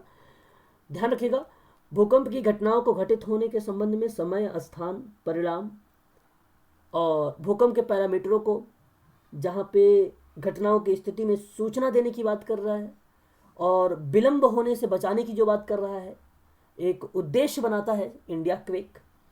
सागरवाड़ी क्या करता है, सूचना केंद्र के माध्यम से, जो भारतीय राष्ट्रीय महासागर सूचना केंद्र है इसने विकसित किया इसको और परामर्श देता है। ये समुद्री स्थित पूर्वानुमान बताता है, ये समुद्र के पास जो भी स्थित चीज़ें वहाँ पर बता देता है कि भाई ये चीज़ आप ये यहाँ पे ये चीज़ें घटना घटित होने वाली है, ये चीज़ें बता देती है सागरवाड़ी है। और सुनामी और चेतावनियों को अगर हम बात करें तो तकनीकी के रूप में बेसिकली इसको हम यूज करते हैं, तकनीकी के रूप में इसको हम यूज करते हैं सागरवाड़ी को। तो ये दोनों चीज़ें आप लोग ध्यान रखिएगा, फैक्ट से प्रश्न बनते हैं यहाँ से ज़्यादातर, एग्जैक्ट आपको याद रखना है कि ये लाया कब गया था। ठीक है, ये चीज़ें आपको ध्यान रखना होगा। शायद आपको दिखाई नहीं दे रहा होगा, अब दिखाई दे रहा है? दिख रहा है, दिख अच्छा, रहा है, दिख रहा एक मिनट। दिख रहा है। अच्छा, मैं आप लोगों को बता दूं, ये था आप लोगों का अधिनियम समाप्त हो गया। तो आप ध्यान रखना आप सभी लोग, बाकी इसके संबंध में और भी अधिनियम आते हैं, वो कुछ और अधिनियम होंगे और भी नेक्स्ट क्लास में चर्चा कर लेंगे हम लोग। जैसे अभी पर्यावरण से संबंधित रह गया है थोड़ा सा, वन्य जीव संरक्षण अधिनियम, वन संरक्षण अधिनियम, फॉरेन एक्सचेंज अधिनियम, मैनेजमेंट क्या रह गया वो भी रह गया, तंबाकू बोर्ड अधिनियम थोड़ा सा रह गया, डाकू देख अगर हम बात करते हैं डाकू की बोर्ड एक अधिनियम है वो भी रह गया है, सीमा शुल्क अधिनियम रह गया है, हिंदू विवाह अधिनियम रह गया। ये मैं आप लोगों को अगली वाली क्लास में लेकर आ जाऊंगा। अब हम बात करेंगे कुछ महत्वपूर्ण हम उन दिवस के बारे में जिसको आपको याद रखना है। 5 जनवरी नहीं है, यहाँ पे 4 जनवरी होता है, लुइस ब्रेल का पहले ही गलत मिला, लेकिन यह आपको याद नहीं रखने की ज़रूरत है। आपको 10 जनवरी याद रखना है, विश्व जो है हिंदी दिवस के बारे में। ठीक है, और आपको ध्यान रखना है यहाँ पर 25 जनवरी को जो है मतदान या मतदाता दिवस के बारे में। बस यहाँ से जनवरी से सिर्फ 2 डेज याद रखिए आप, 2 डेज। फरवरी में अगर हम बात करते हैं तो फरवरी में अगर हम बात करें तो फरवरी में आपको क्या याद रखना है, विश्व सामाजिक न्याय दिवस को लेकर 20 फरवरी को याद रख लीजिए। राष्ट्रीय विज्ञान दिवस को भी याद रखिए 28 फरवरी को। सीवी रमन के बारे में जानते हैं, सीवी रमन, हाँ, तो ये याद रख लीजिएगा। ठीक है, आपको फरवरी में। मार्च में आपको याद रखना है 8 मार्च को अंतर्राष्ट्रीय महिला दिवस, 21 मार्च को याद रखना है अंतर्राष्ट्रीय वन दिवस, 22 मार्च को याद रखना है विश्व जल दिवस, 23 मार्च को याद रखना है आप लोगों को अंतर्राष्ट्रीय महिला दिवस। ठीक है, इतने 4 डेट आप लोगों को यहाँ पर याद रखनी है। ये 23 मार्च वाला मत याद रखिए, 23 मार्च को नहीं याद रखना है। 23 मार्च को याद नहीं लिखना, ठीक है। यहाँ पे 3 दिवस याद रखिए बस, 3 को ही पढ़ के जाइए जी। सर फरवरी प्लस लाइफ थोड़ा ऊपर करेंगे ना सर? फरवरी, हाँ 20 फरवरी विश्व सामाजिक न्याय दिवस और राष्ट्रीय विज्ञान दिवस, ठीक है। सर 23 मार्च को तो वो शहीद दिवस भी मनाया जाता है और विश्व शायद मौसम विज्ञान ऐसा कुछ। हाँ दिवस नहीं भी है क्या? 23 मार्च को, हाँ सही बता रहे हैं हम। 23 मार्च को हमें याद नहीं रखना है, ठीक है। 23 मार्च को हमें याद नहीं रखना है। हम बात वही करेंगे जो हमें याद रखना है। एक हमें याद रखना है 7 अप्रैल को विश्व स्वास्थ्य, और याद रखना है 22 अप्रैल को पृथ्वी दिवस। ये 2 डेट याद रखनी है। बाकी अगर आप पढ़ेंगे तो कोई भी याद नहीं होगा। इससे बढ़िया है कि आप वही पढ़ें जो एग्जाम में आता है, जो मैं आपको बता रहा हूँ एग्जाम के पॉइंट ऑफ व्यू से, ठीक है। एक 7 अप्रैल याद रखना है, एक आपको 22 अप्रैल याद रखना है, ठीक है। मई की अगर हम बात करें, आपको एक रखना है याद, 1 मई को याद रखना है मई में, ठीक है। और एक याद रखना है 31 मई को तंबाकू दिवस के रूप में, ठीक है। जून में आपको याद रखना है 5 जून को विश्व पर्यावरण दिवस याद रखना है, और एक 21 जून को याद रखना है अंतर्राष्ट्रीय योग दिवस।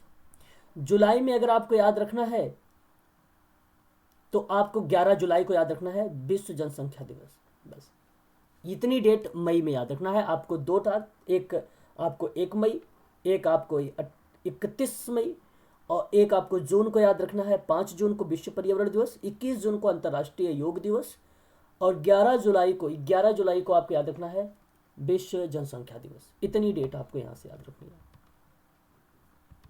जुलाई का। तो अपनी कॉपी पर नोट करते चाहिए। बाकी आपको सारा अगर आप पढ़ने बैठ जाओगे तो याद कुछ भी नहीं होगा, रट्टा मारने की कोशिश भी करोगे उसमें कोई फायदा भी नहीं होगा, है कि नहीं। आगे बात करते हैं। अगस्त की बात करें तो अगस्त में आपको याद रखना है, एक 12 अगस्त को विश्व युवा दिवस को याद रखना है आप लोगों को, और एक 29 तारीख को याद रखना है आपको जो है राष्ट्रीय खेल दिवस। भाला दिवस कब मनाया जाता है?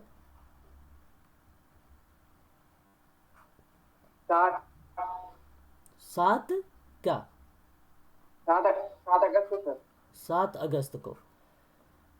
तो भाला दिवस जो है 7 अगस्त को, अगर आप ध्यान रखें आज के समय जो है चर्चित था, नीरज चोपड़ा के बारे में आपको पता होगा, है ना। 7 अगस्त, ठीक है, नीरज चोपड़ा। तो ये चीज़ें आप समझ सकते हैं कि यहाँ से हमें 3 डेट मिल जाती है अगस्त में, ठीक है। आगे अगर हम बात करते हैं तो एक शिक्षक दिवस पूछा जाता है, लेकिन सबको याद होगा इसलिए तो इसको मैं बताऊंगा ही नहीं, सभी लोग जानते हैं, आप सभी लोगों को पता होगा शिक्षक दिवस कब मनाया जाता है ना। एक 16 सितंबर को याद रखना है जो है ओजोन दिवस। 8 सितंबर को याद रखना है आपको साक्षरता दिवस, ठीक है। ये बाकी 14 और अभी 10 जनवरी को आपने पढ़ा ना हिंदी दिवस के बारे में, तो 14 सितंबर को भी मनाया जाता है एक विश्व हिंदी दिवस। ऐसे भी आप इसको याद रख सकते हैं, ठीक है। हालांकि मुझे नहीं लगता इतना इंपॉर्टेंट है, बट आप इसको भी ध्यान रख लीजिएगा।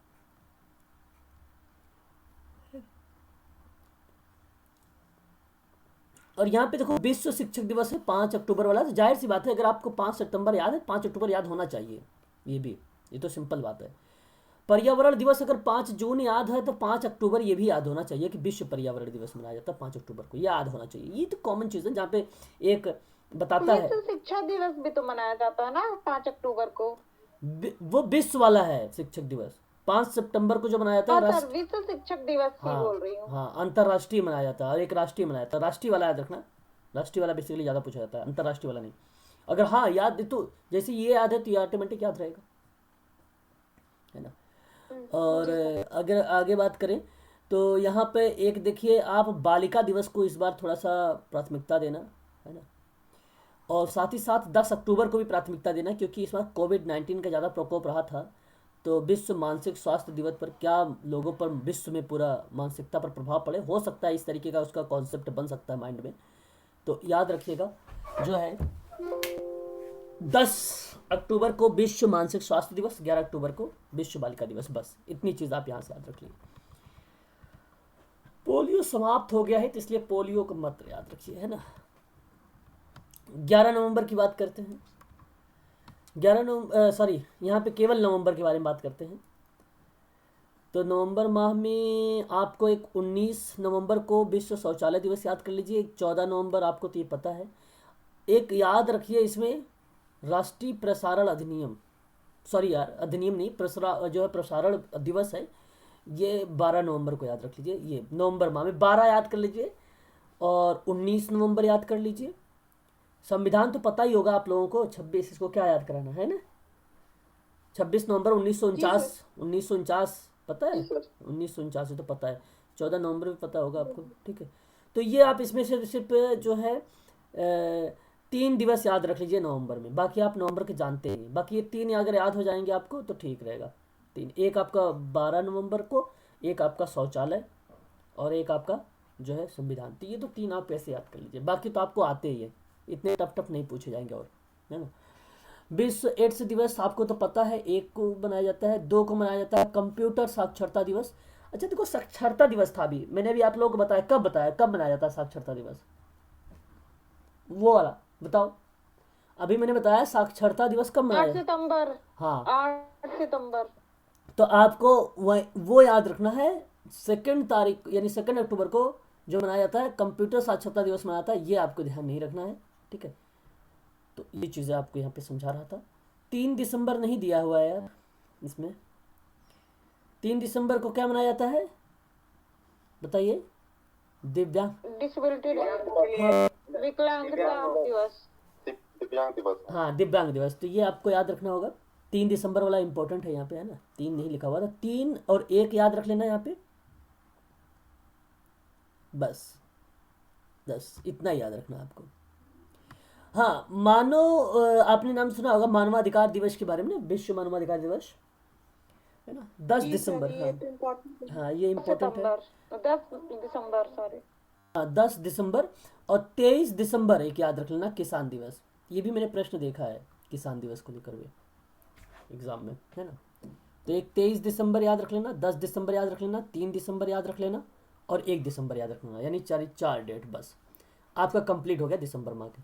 अब इसके अलावा कभी आप रिवीजन मत करना, आज के बाद जितनी डेट बताया हूँ उसके बाद कभी मत देखना, ठीक है, सीधा आप एग्जाम में जा रहे देखना, वरना होंगे कंफ्यूज, फायदा क्या होगा, फिर कोई फायदा नहीं होगा, कंफ्यूज होने से अच्छा है, इससे बढ़िया कि हम थोड़ा पढ़े, अच्छा पढ़े, है ना। तो ये हो गया दिवस के बारे में, कंप्लीट हो गया, है ना। अब हम बात करेंगे आप लोगों से कुछ महत्वपूर्ण किताबों के बारे में। जैसे अगर हम बात करें guardian philosophy of social work के बारे में बात होती है, तो ये परमेश्वरी दयाल का नाम है, परमेश्वरी दयाल जो है इनकी किताब है ये गार्डियन फिलोसफी का, ये सम्मिलित करने में अगर मिलता है तो आप इसको लगा देना, इनकी बुक का नाम है ये। पीडी मिश्रा आपको पता होगा, एक इन्होंने जो है social work philosophy and method, समाज कार्य दर्शन और विधि के बारे में ये काफ़ी अच्छे से इन्होंने बताया है, तो ये भी आप बुक जो है याद रख लीजिएगा कि इनका नाम आता है पीडी मिश्रा का। एक पीडी मिश्रा का नाम याद रखिएगा, एक यहाँ पे जो गार्डियन का दर्शन के बारे में बताया गया है समाज कार्य में, वो परमेश्वरी दयाल का नाम। तो मैं इतना ही प्राथमिकता दयाल जी को नहीं दूंगा जितना मैं प्राथमिकता अगर पीडी मिश्रा को दूं। तो ये बेसिकली सम्मिलित करने को लेकर मिलता है। समाज कार्य दर्शन के बारे में अगर कोई किताब पूछता है तो वहाँ पे हर्बर्ट बिस्नो का नाम आएगा, लेकिन इसने समाज कार्य दर्शन के साथ साथ मेथड भी जोड़ दिया है, तो जब मेथड मिल जाए तो दर्शन वहाँ पे हर्बर्ट का नाम नहीं होगा, पीडी मिश्रा का नाम होगा, तो आप इसी को टिक मार देना, मिश्रा जी को। आगे अगर हम बात करते हैं तो एक ही किताब है social group work principal and practice. मैंने आप लोगों से कई बार इसका जितनी बार नाम आता है उतनी बार आप लोगों से ये मैं बोलता भी हूँ, आप सभी से। ट्रैकर है ये, HB ट्रैकर है, और HB ट्रैकर ने बेसिकली 10 सिद्धांतों के बारे में बात किया है। ये सिद्धांत तब तक आप देखिए, मेरा कॉल आ रहा है, मैं कॉल उठा के आपको बात करता हूँ आपसे।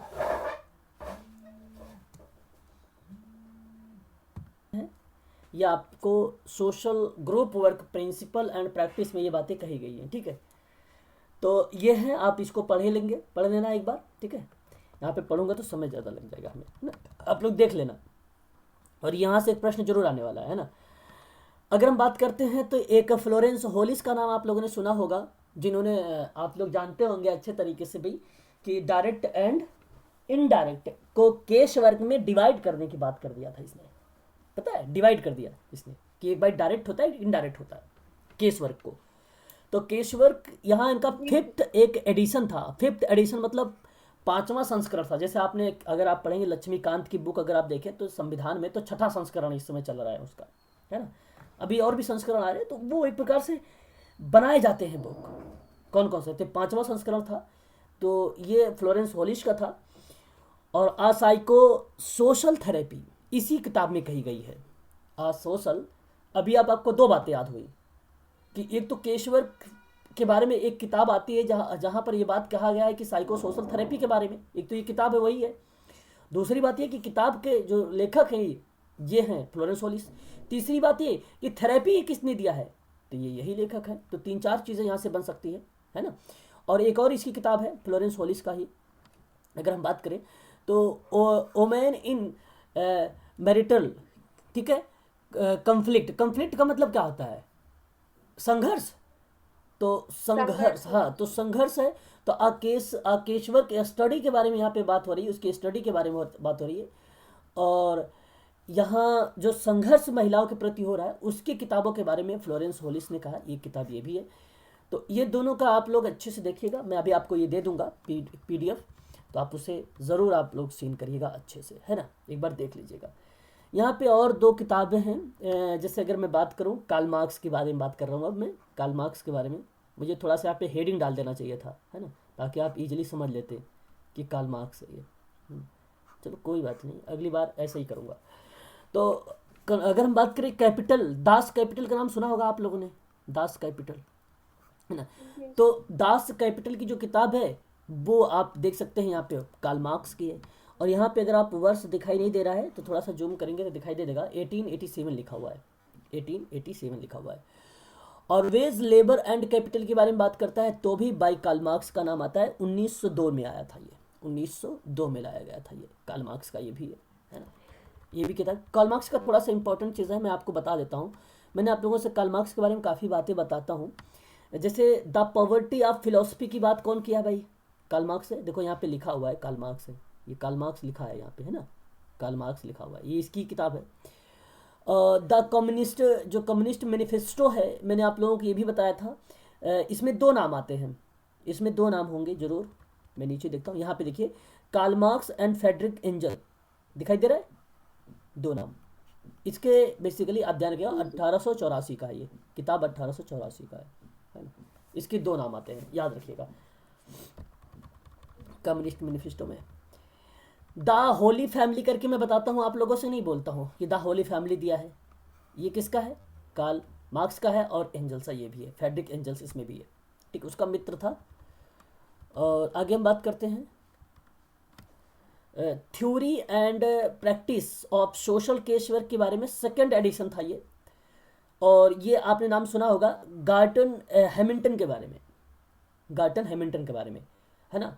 तो गार्टन हैमिल्टन का ये किताब थी theory and practice of social case work, याद रखिएगा, इंपॉर्टेंट है ये, है ना, इंपॉर्टेंट है, इसको आप नोट कर लीजिएगा अपनी कॉपी पर, है ना।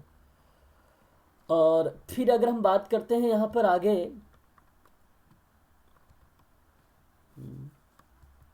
एंड एग्जामिनन जो है examinations of sir William Hamilton's of philosophy की बात होती है। तो इसके नाम से ही किताब ये है, जॉन स्ट्रीट मिल का, ठीक है, जॉन स्ट्रीट मिल का। हालांकि ये इतना इंपॉर्टेंट नहीं है, छोड़ दीजिए इसे, है ना, इंपॉर्टेंट नहीं है। Sir William Hamilton the man and his philosophy, John विक्टिच, ये भी इंपॉर्टेंट नहीं है ना, छोड़ दीजिए।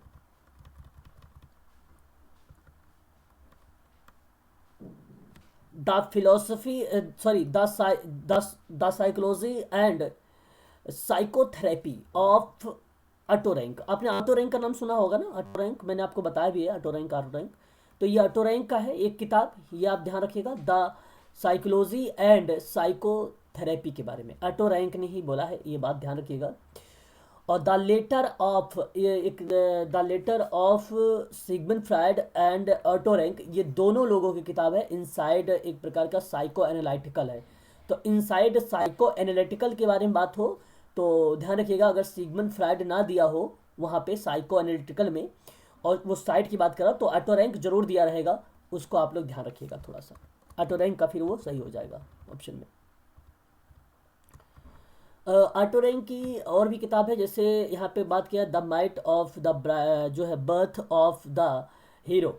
एक इन्होंने साइको जो है साइकोलॉजिकल इंटर यहाँ पर इंटरप्रिटेशन ऑफ मैथोलॉजी के बारे में इन्होंने एक किताब लिखा। तो ये भी एक किताब है। आप द माइट, ये वाला थोड़ा सा शब्द ध्यान रखिएगा, माइट ऑफ बर्थ को, इससे आप पकड़ लेंगे कि ऑटो रैंक का हो जाएगा ये किताब। ट्रूथ एंड रियलिटी के बारे में बात अगर कोई करता है तो ऑटो रैंक का होता है, ये भी किताब है, ये भी थोड़ा सा इंपॉर्टेंट है, ट्रूथ और रियलिटी का जिक्र है ना। ऑटो रैंक का बियॉन्ड साइकोलॉजी जो है ये भी एक किताब है, ऑटो रैंक का ही है। इसे भी आप थोड़ा सा, ये ब्लर दिखाई दे रहा है आप लोगों को ना, ये रियलिटी, ये द रियलिटी वाला है, ब्लर दिखाई दे रहा होगा आपको है ना शायद, ये अगर आप देखेंगे। हाँ तो कोई बात नहीं, ये सही हो जाएगा आप लोगों का है ना। अभी जब पीडीएफ मिलेगी तो उसमें सही दिखेगा आपको ये, ठीक है, उसमें ही सही दिखेगा, ठीक है। ऑटो रैंक का ये मैं बता चुका, वही तो रियलिटी वाला था है ना, वही था ऑटो रैंक का। और विल थेरेपी के बारे में बात होती है तो फ्रायड से अलग होने के बाद इन्होंने जो है विकसित किया। ऑटो रैंक का दृष्टिकोण था ये कि मनुष्य और सीमा के बावजूद जीवन की पूरी तरह से प्रोत्साहित करना चाहिए। इस तरीके की क्रियाविधि जो है विल थेरेपी किसने दिया है, तो ये ऑटो रैंक ने ही दिया है। इसे आप लोग ध्यान रखिएगा, ऑटो रैंक का ही नाम आता है, ठीक है, ऑटो रैंक का विल थेरेपी, ठीक है। अब बताइए जरा, यहाँ तक क्लियर हो गया? फिर मैं आगे बढ़ता हूँ। बिल्कुल सर। चलो, अगर हम बात करते हैं कार्यात्मकता दृष्टिकोण में मनोविज्ञान का दूसरा प्रतिमान माना जाता है। यह दृष्टिकोण चेतना सहित मानसिक प्रक्रियाओं के कार्य को केंद्रित करता है। यह दृष्टिकोण विलियम जेम्स ने 1890 में विकसित किया था। कार्यात्मकता का दृष्टिकोण, अगर पूछे कार्यात्मकता का दृष्टिकोण परिपेक्ष किसने दिया है, तो विलियम जेम्स ने दिया था 1890 में। 1890 में मनोवैज्ञानिक दृष्टिकोण से, ध्यान रखिएगा, मनोवैज्ञानिक दृष्टिकोण से कार्यात्मकता का जो है अभिगम, ये अभिगम होगा, अधिगम नहीं होगा, अभिगम होगा है ना, अभिगम होगा। तो अभिगम का अगर कोई जनक माना जाता है तो ऑटो रैंक माना जाता है, ये आप लोग ध्यान रखिएगा है ना, ऑटो रैंक माना जाता है। और अगर हम बात करते हैं यहाँ पे अर्बनाइजेशन का मतलब होता है शहरीकरण एंड फैमिली चेंज, जो है चांस लिखा हुआ ना, तो यानी जो है शहरीकरण और परिवार के बारे में बात करता है। तो एक प्रकार से आप लोग ध्यान रखिएगा, एमएस गोरे का नाम, ये आपके लिए इम्पोर्टेंट होगा, एमएस गोरे का नाम है ना। अगर हम बात करते हैं यहाँ पर जो है एमएस गोरे का ही, तो सम कभी कभी आप देखते हैं ना सम एक्सपेक्ट करके, सम एक्सपेक्ट सोशल डेवलपमेंट आ जाता है कभी कभी, लेकिन किताब का नाम है सोशल एक्सपेक्ट्स ऑफ डेवलपमेंट। तो ये बुक वही है जो महादेव जो है सदाशिव गोरे का नाम, जिसको हम लोग बताते थे एमएस गोरे के बारे में, तो ये एमएस गोरे की ही बुक है और ये 1985 की बुक है ना। तो आप इसे भी देख रहिएगा, ये भी थोड़ा सा इम्पोर्टेंट है, ये कई बार पूछा भी गया है ना। सोशल डेवलपमेंट की भाई बात अगर कोई करता है तो एमएस गोरे ही करता है। डाइवर्सिटी का मतलब होता है ना विविधता, जैसे आप लोग जानते हैं यूनिटरी इन डाइवर्सिटी, तो ये भी एक प्रकार का एमएस गोरे की ही किताब है, ये भी आप इसे समझ सकते हैं यहाँ से है ना। आगे अगर हम बात करते हैं सोशल वर्क में जो है, अगर हम बात करें यहाँ पे समाज कार्य में ही, तो कम्युनिटी ऑर्गेनाइजेशन और द यूनिवर्सिटी और द वे मस्ट बी, यहाँ पे the we must be trainable की बात किया है, मतलब जनजातियों वगैरह के बारे में बात किया है, ठीक है। तो इसकी जो किताब है, ये किताब किसकी है, कोई बताना चाहेगा? कम्युनिटी ऑर्गेनाइजेशन 1955 की, और community organisation theory and practice की।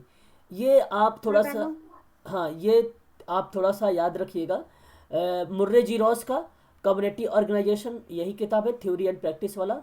और द यूनिवर्सिटी की किताब भी यही का, the way of must be TV की भी बात अगर करता है कोई, तो ये भी मुर्रे जी रॉस ही करता है। तो मैंने वर्ष के लिए यहाँ पर आपको ये मेंशन किया है कि ये भी थोड़ा सा वर्ष भी देखे रहिएगा।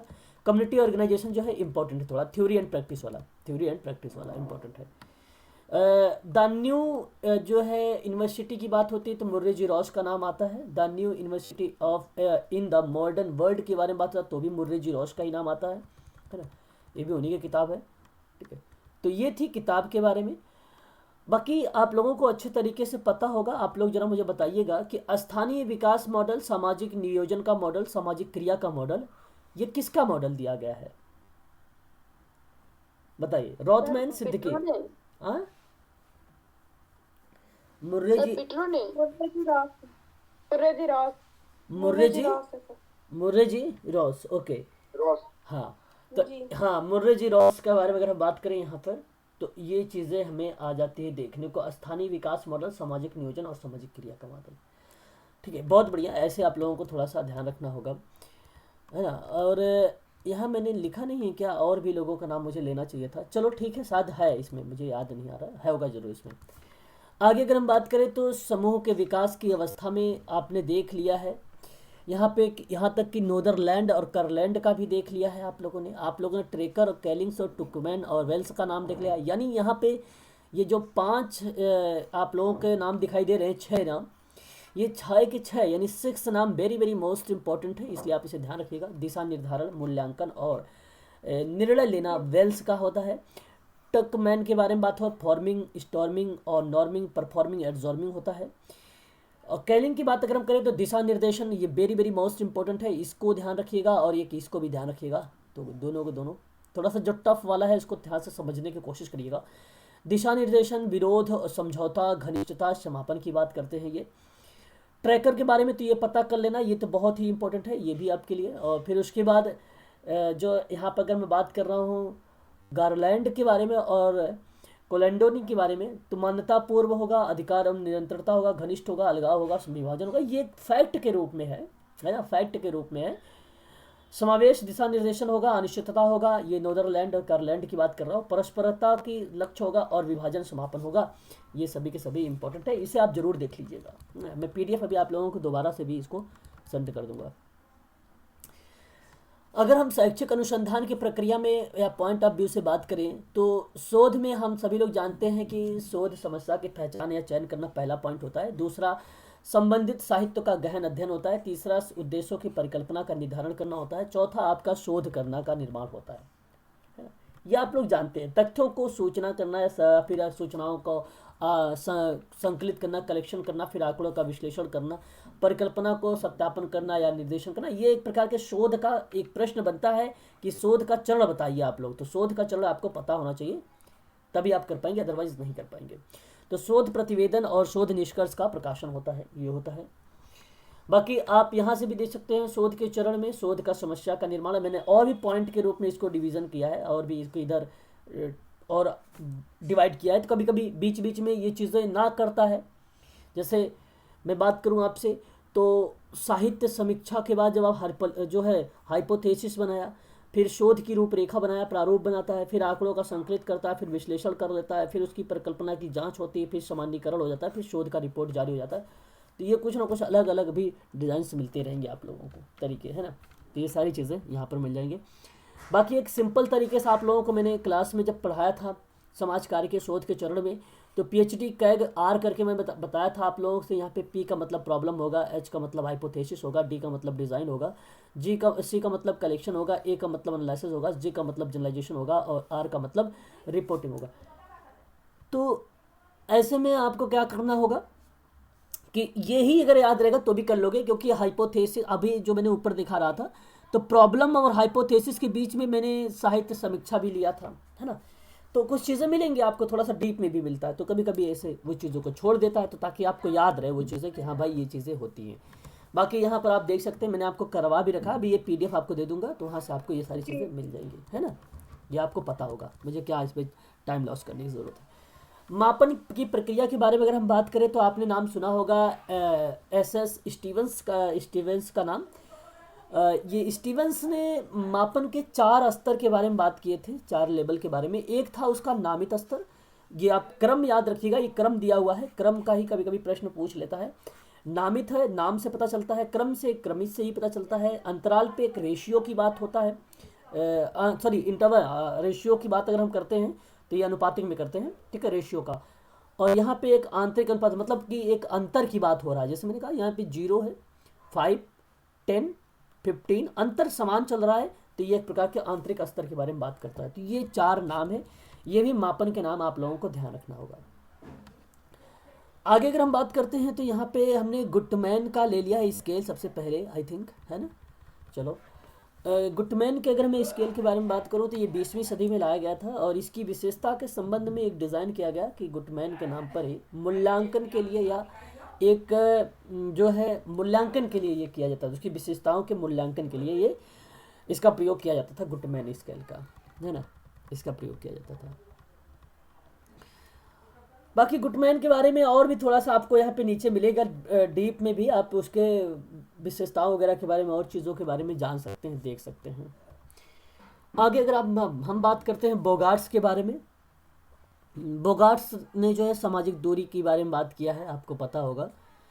जो है मनोवैज्ञानिक परीक्षण पैमाने के रूप में इसको जो है इमोरी एस बोगार्ट्स के अनुभव लोगों के लिए इसे जो है नस्ली और जैसे विविध सामाजिक समूहों और सदस्यों के साथ निकटता डिग्री बदलने के लिए सामाजिक संपर्क में भाग लेने की इच्छा को मापने के लिए जातीय समूह में इसने सामाजिक दूरी के पैमाना जो है बोगार्ट्स ने दिया था।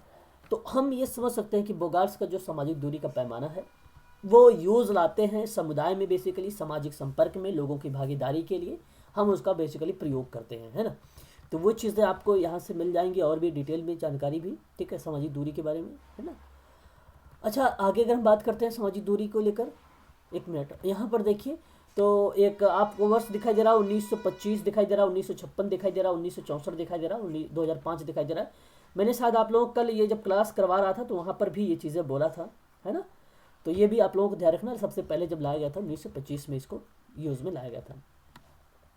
1932 की अगर मैं बात कर रहा हूँ यहाँ पर, तो लिंकर्ट का पैमाना है ये बेसिकली जो है अनुसंधान की रोजगार को शामिल करने में सर्वेक्षण अनुसंधान की प्रतिक्रियाओं का एक स्केल है, लिंकर्ट का स्केल है। और लिंकर्ट की स्केल जो है 5 प्रकार के चीज़ों पर ये बेसिकली आधारित थी। जैसे अगर हम बात करें दृढ़ पूर्णता सहमति पर, ना सहमत और असहमत पर, और इस बात से सहमत और दृढ़तापूर्ण सहमत। तो ये 5 से ही प्रश्न एक बार एग्जाम में और भी पूछा गया था थोड़ा सा, तो ये 5 ही आप ध्यान रखिएगा। बाकी लिंकर्ट प्रकार का जो पैमाना है ये भी आप ध्यान रखिएगा, 1932 में लाया गया था। ये व्यवहार मापनी है, ये सारी की सारी क्या है, व्यवहार की मापनी है, ठीक है। तो ये बात आप लोग ध्यान रखिएगा, ठीक है। आगे अगर हम बात करते हैं तो थर्स्टन का एक पैमाना था, ये हालांकि 1829 भी कहीं कहीं मिलता है, कहीं 1928 मिलता है, तो कहीं आपको 1929 का भी मिल जाता है, ठीक है। तो थर्स्टन की बात अगर हम करें तो 1928 में आप नाम जानते हैं, लियो जो है लुई लियोन थर्स्टन है, जो धर्म के प्रति दृष्टिकोण को मापने के लिए इन्होंने इसका साधन का प्रयोग किया था। और यह एक प्रकार की औपचारिक तकनीकी थी लुईस थर्स्टन का। ये भी व्यवहार का ही प्रति था, जिसमें कि उस वातावरण में एक प्रकार के अनुकूलन और प्रतिकूलन के बारे में बात कर रहा था, अनुकूलन और प्रतिकूल की बात कर रहा था कि भाई वह क्रियाविधि कितनी सक्षम है, क्रियाविधि कितनी सक्षम है। इससे जैसी इस तरीके की बातें जो है पर्यावरण में जो चीज़ें हो रही थी या घटना जो घटित हो रही थी उन पर ये बातें करता था। तो एक प्रकार से ये धर्म के प्रति, आप ध्यान रखिएगा, धर्म के प्रति दृष्टिकोण को मापने का काम करता था। ये चीज़ें आप ध्यान रखिएगा थर्स्टन का। और उसके बाद एक नाम आता है सिमेंटिक डिफरेंशिएशन। मैंने कल आप लोगों से बोला भी था कि 1916 में ओसगुड ने रेटिंग स्केल दिया था ये, और ये बेसिकली जो है वस्तु, घटनाओं और अवधारणाओं के अर्थपूर्ण जो है अर्थ को मापने के लिए डिज़ाइन करता है। तो ये बस कीवर्ड्स को आप पकड़िए और कीवर्ड्स को ही ध्यान में रखिए हर एक चीज़ के बारे में।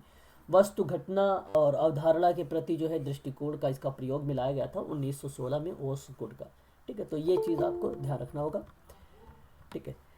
चार्ल्स ई ओसगुड हैं, ये उन्हीं का नाम है, आप लोगों को भलीभांति तरीके से पता होगा, आप लोग जानते भी होंगे। सेमेटिक जो है डिफरेंशिएशन के बारे में इन्होंने दिया है। जी क्या कह रहे हैं आप?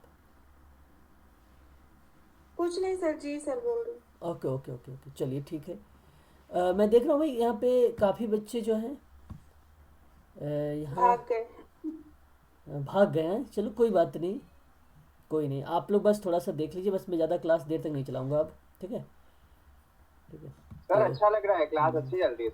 ये पीडीएफ भेज दीजिएगा। हाँ पीडीएफ भेज दूंगा। पीडीएफ इम्पोर्टेंट है। हाँ पीडीएफ इम्पोर्टेंट है सर, बहुत इम्पोर्टेंट है। हाँ, एक था विपरीत। टाइमिंग का पता नहीं चला सर। अच्छा चलो ठीक ना, है, आज तो बिल्कुल भी नहीं पता चला। ठीक है। एक हाँ, एक और आपकी यहाँ पे अगर हम बात करें तो एक विपरीत का हीरा, एक प्रकार से ये भी इसको हम बोलते हैं विपरीत का हीरा। और ये इसी को हम कहते हैं साइको ड्रामा या सोशियोमेट्रिक बोलते हैं, जिसको समाजमिति भी कहते हैं हिंदी में। तो जेएल मोरोनो ने 1920 के दशक में ये दिया था, जेएल मोरोनो ने। ये भी एग्ज़ाम में आप लोगों ने प्रश्न देखा है ना। इसमें भी बेसिकली क्या होता है कि अगर हम बात करें सुधारने की, अगर हम देखो यहाँ से अगर हम बात करते हैं इस चीज़ को लेकर कि उस समय में चिकित्सीय और सामाजिक परिवर्तन के लिए अद्वितीय दृष्टिकोण में व्यक्तियों और समूह के बीच में उसकी जीवन की स्थिति को बदलने के लेकर या उसको सुधारने में सहायता करने के लिए या रोल प्ले का उपयोग करने के लिए ये जो है बेसिकली इसका हम यूज करते थे सामाजिक गतिशीलता को मापने के लिए, समाजमिति को। ठीक है, 1920 में लाया गया था जेएल मोरोनो का। आपको पता होगा कि भाई मैंने टी टेस्ट के बारे में यहाँ पे विलियम सिली गोसेल्ट का नाम आएगा। एफ टेस्ट के बारे में बात करें तो ये मैं पूछने वाली थी आपसे, एफ आपने टेस्ट, मेंशन ही कर दिया। हाँ एफ टेस्ट के बारे में अगर हम बात करें तो जो है 1920 में रेनाल्डो का नाम आता है, प्रोफेसर रेनाल्डो का नाम आता है, फीसर रोनाल्डो। और आगे अगर हम बात करें जेड टेस्ट के बारे में 1915 में पेश किया गया। 1921 में एनपीसी पर इसका प्रयोग में लाया गया था। एनपीसी वही नेशनल, आपको पता है नॉर्मल प्रोबेबिलिटी कर्व के बारे में बताया था मैंने, उसी पर प्रयोग किया गया था ये जेड। और आपको याद भी आ रहा होगा कि जब मैं आपको बता रहा था जेड क्या है, कौन मुझे बताएगा, कैलकुलेटेड वैल्यू है या ये टैबुलेटेड वैल्यू है, जेड क्या है। और फिर मैंने आपको इस तरीके का एक पॉइंट के माध्यम से आपको बता भी रहा था कि 2.58 का जो रेशियो अनुपात बनेगा वो 0.01 के स्तर पर कैलकुलेटेड वैल्यू में सर, जीरो रिजेक्टेड होगा जी। ये कैलकुलेटेड वैल्यू कैलकुलेटेड वैल्यू, हाँ कैलकुलेटेड वैल्यू है। तो ये बेसिकली जो देखते हैं हम जेड का जब टेस्ट करते हैं तो ऐसी चीज़ों पर हमने 1915 में इसको पेश किया गया था और 1921 में ये जो है एनपीसी पर हम इसको प्रयोग में लाने लगते हैं। तो जब नल हाइपोथेसिस वगैरह के बारे में जानकारी लेते हैं ना तो यहीं से लेते हैं। प्रसरण अनुपात के परीक्षण में विधि जो देने वाला कोई व्यक्ति है कि प्रसरण अनुपात ये जानते हैं, वही एफ टेस्ट है, इसी को हम लोग एफ टेस्ट भी बोलते हैं। प्रसरण अनुपात परीक्षण जो प्रोफेसर रेनाल्डो ने वही दिया है। और ये जो है अगर मैं बात करूँ तो स्कैडे नाम आता है, स्कैडे लिख लीजिए, यहाँ पे मिसप्रिंटेड है ना, स्कैडे कार नाम आता है, स्कैडे कार नाम आता है, इसका नाम है। ये दोनों साथी थे, इन्होंने बेसिकली प्रसरण अनुपात परीक्षण का टेस्ट दिया था। और यही जो है आपका एफ टेस्ट भी है, यही टेस्ट है। नाम ज़्यादातर बेसिकली फीसर का ही नाम आता है, फीचर का ही नाम लगाएंगे, उसका नाम नहीं आता है ऑप्शन में भी। ठीक है, काई स्क्वायर परीक्षण के बारे में बात करें तो सर्वप्रथम 1863 में प्रोफेसर आबे के द्वारा, प्रोफेसर हेलमेट, यहाँ पे पता नहीं दो बार कैसे आ जाता है, समझ में नहीं आता। प्रोफेसर आबे के द्वारा जो है यहाँ पर बात करें हेलमट, ये हेलमट का नाम है 1875 में। और 1900 में कार्ल पियर्सन का नाम आता है ना। ये तो आप लोग अगर जैसे पीडीएफ पढ़ेंगे तो आपको समझ भी आ जाएगा, है ना। पढ़ेंगे तो आप ऐसे लय में कि यार ये 1863 में आबे, तो आबे का नाम आ जाएगा, हेलमेट आप कर लेंगे अपने आप, है ना। तो अब तो ये चीज़ होती है। बाकी यहाँ पे अगर आप देखें तो टी परीक्षण एक तरफ है, जेड परीक्षण भी है, यहाँ पर आप इसे इजिली अंतर कर सकते हैं। इसकी मान्यताओं से भी प्रश्न आते हैं, पूछे जाते हैं। और कल ही आप लोगों ने देख रहे थे प्रसरण जनसंख्या पर आधारित, है ना, जेड टेस्ट को लेकर। यहाँ पे टी टेस्ट है, तो ये प्रश्न टी टेस्ट पर होगा तो नमूना के आकार की बात करेगा, ये नमूना वगैरह पे बात करता है। तो इनका ये चीज़ें आप ध्यान दे सकते हैं। सामान यहाँ पर देखिए, ये टी टेस्ट है, एक प्रकार से ये जाहिर सी बात है वितरण पर आधारित होगा टी टेस्ट। जेड परीक्षण जो था सामान्य एनपीसी पे होता है, और अभी मैंने आपको बताया भी है। ये जो है जनसंख्या जो है अनजान होती है, ये जानने वाला होता है। आकार जो होता है छोटा होता है, इसका आकार बड़ा होता है। तो ये आप इजीली, आपको मैं बता भी चुका हूँ, समझ भी आप लोगों को आ जाएगा यहाँ से, है ना। जेड परीक्षण हो जाएगा यहाँ पर, है ना, ये चीज़ें मिल जाएगी आपका। फिर एफ परीक्षण के बारे में भी, एफ टेस्ट भी मिल जाएगा, यहाँ पे फीसर का नाम आ जाएगा आप लोगों को। ये भी चीज़ें हम यूज़ भी करते हैं उसको। सहसंबंध का सिद्धांत जो है वो, अगर हम सिद्धांत जो है सहसंबंध सिद्धांत की अगर हम बात करें तो कार्ल पियर्सन ने दिया है कि सहसंबंध का सिद्धांत जो है, सहसंबंध का सिद्धांत जो है किसने दिया है, कार्ल पियर्सन ने दिया है, याद रखिएगा आप लोग। और हाँ, जो है धनात्मक और ऋणात्मक आपको पता होगा, एक होता है धनात्मक यानी पॉजिटिव, एक तरफ ऋणात्मक होता है, एक तरफ जीरो यानी शून्य होता है। तो 1890 में ये किया गया। स्पीयरमैन की एक सीरीज होती है, सीरीज का मतलब होता है श्रेणी, सीरीज का मतलब क्या होता है, श्रेणी, लिख लीजिएगा आप सभी लोग, श्रेणी होता है। तो श्रेणी संबंध और कोटि अंतर रीति के बारे में बात हो तो 4 में ये दिया गया था, है ना। तो ये चीज़ें आप लोग को थोड़ा सा ध्यान रखना पड़ेगा। माध्य और माध्यिका और बहुलक का जब संबंध निकालना पड़े तो बहुलक बराबर 3 माध्यिका -2 मीन होता है। तो कभी कभी आपसे ऐसे भी प्रश्न आ जाते हैं कि आप बताइए जरा क्या इसके फार्मूला होगा। तो आप लोग इसी फार्मूले को सही लगाना, क्योंकि कभी कभी इस तरीके से भी नंबर में आ जाता है, नाम ना लिख के बजाय इस तरीके से भी दे देता है ना। तो Z हो जाएगा आपका मोड, M हो जाएगा मीडियन, X बार जो हो जाएगा आपका वो मीन हो जाएगा। क्लियर है ना। अब थोड़ा सा मैंने एक प्रश्न लिया है, इस प्रश्न को बताने की कोशिश करिए जरा आप सभी लोग, क्या होगा।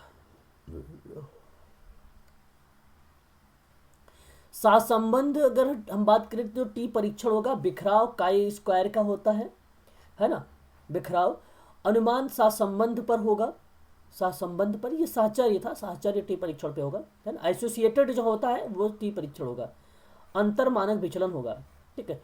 तो यहाँ पर 1 2 3 4 कहीं नहीं दिया है, अच्छा है तो ऑप्शन नंबर बी में है। बी सर, हाँ बी ऑप्शन बी। हाँ, अगर हम बात करते हैं यहाँ पर कि मानक विचलन जो होगा वो चरों के बीच जो है संबंध को, चरों के बीच संबंध मैंने आपसे क्या बताया है, चरों के बीच का संबंध काई स्क्वायर होगा कि साथ संबंध होगा, पर सहसंबंध होगा ना, साथ संबंध होगा। और भी कोई व्यक्ति बताए जरा मुझे, साथ संबंध होगा। वेरी गुड, जब चरों के बीच की बात होता है तो ये साथ संबंध की बात होगा। Very good. अगर हम बात कर रहे हैं कि गुणों के साहचर्य, अब देखो अभी मैंने यहाँ पे बताया ना, गुण के साहचर्य किससे मैच कर रहे थे, टी परीक्षण से।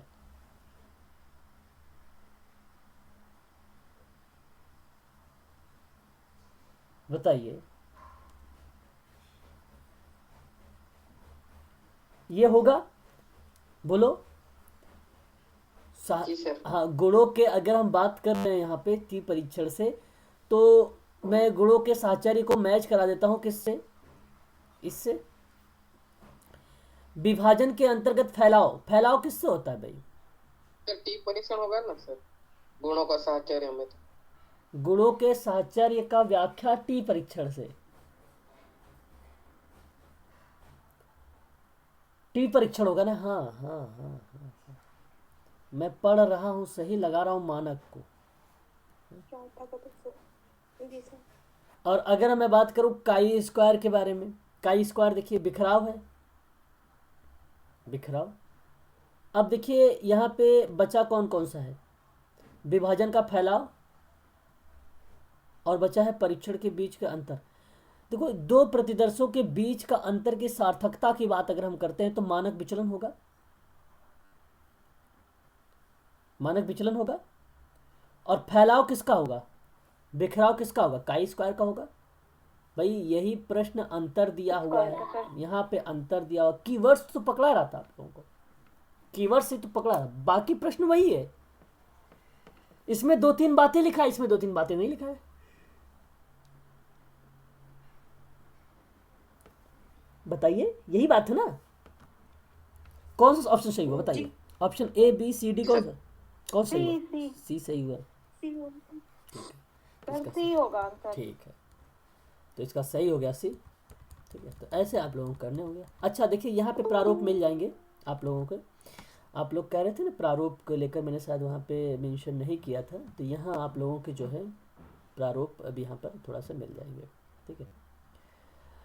और अगर हम प्रारूप के बारे में बात करें तो देखिए सामुदायिक संगठन के प्रारूप में एक है रॉथमैन का, स्थानीय होगा, सामाजिक नियोजन होगा और सामाजिक क्रिया होगा, बात वही है आप लोगों को बताया है।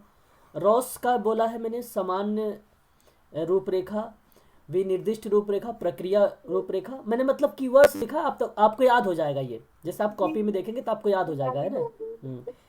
सिद्दीकी की अगर हम बात करें तो प्रतिवेश जो है एक प्रकार का व्यवस्था परिवर्तन का मॉडल है, इसी कभी कभी पड़ोसी भी बोला जाता है ना, पड़ोसी भी बोला जाता है इसको।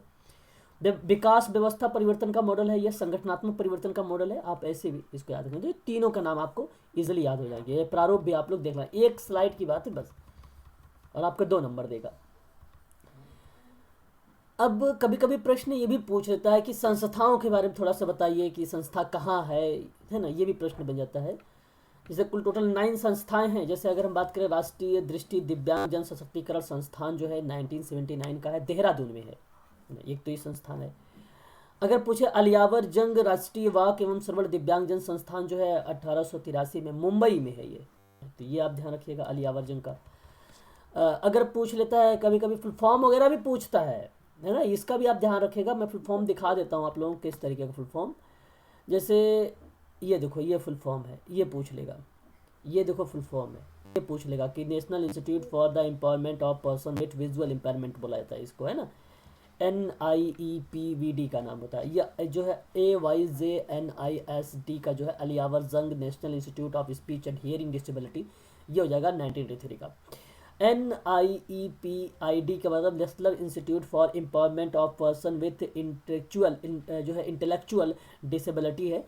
ये राष्ट्रीय बौद्धिक दिव्यांग जन सशक्तिकरण संस्थान है। ये 1984 में सिकंदराबाद में इसकी स्थापना की गई थी, ठीक है। और अगर हम बात करते हैं NILD की बात होती है, जो national institute for locomotor disability है, ये राष्ट्रीय गतिशील दिव्यांगजन संस्थान है। ये 1978 में कलकत्ता में इसकी स्थापना की गई है ना। एक है आपका कि आपसे पूछेगा PDVNIPPD, तो Pandit Deendayal Upadhyay national institute for persons with physical disability. Pandit Deendayal Upadhyay राष्ट्रीय शारीरिक दिव्यांग संस्थान जो है 3 मई 1975 को यह स्थापित किया गया था 1975 में, है ना। इसे आप ध्यान रखिएगा।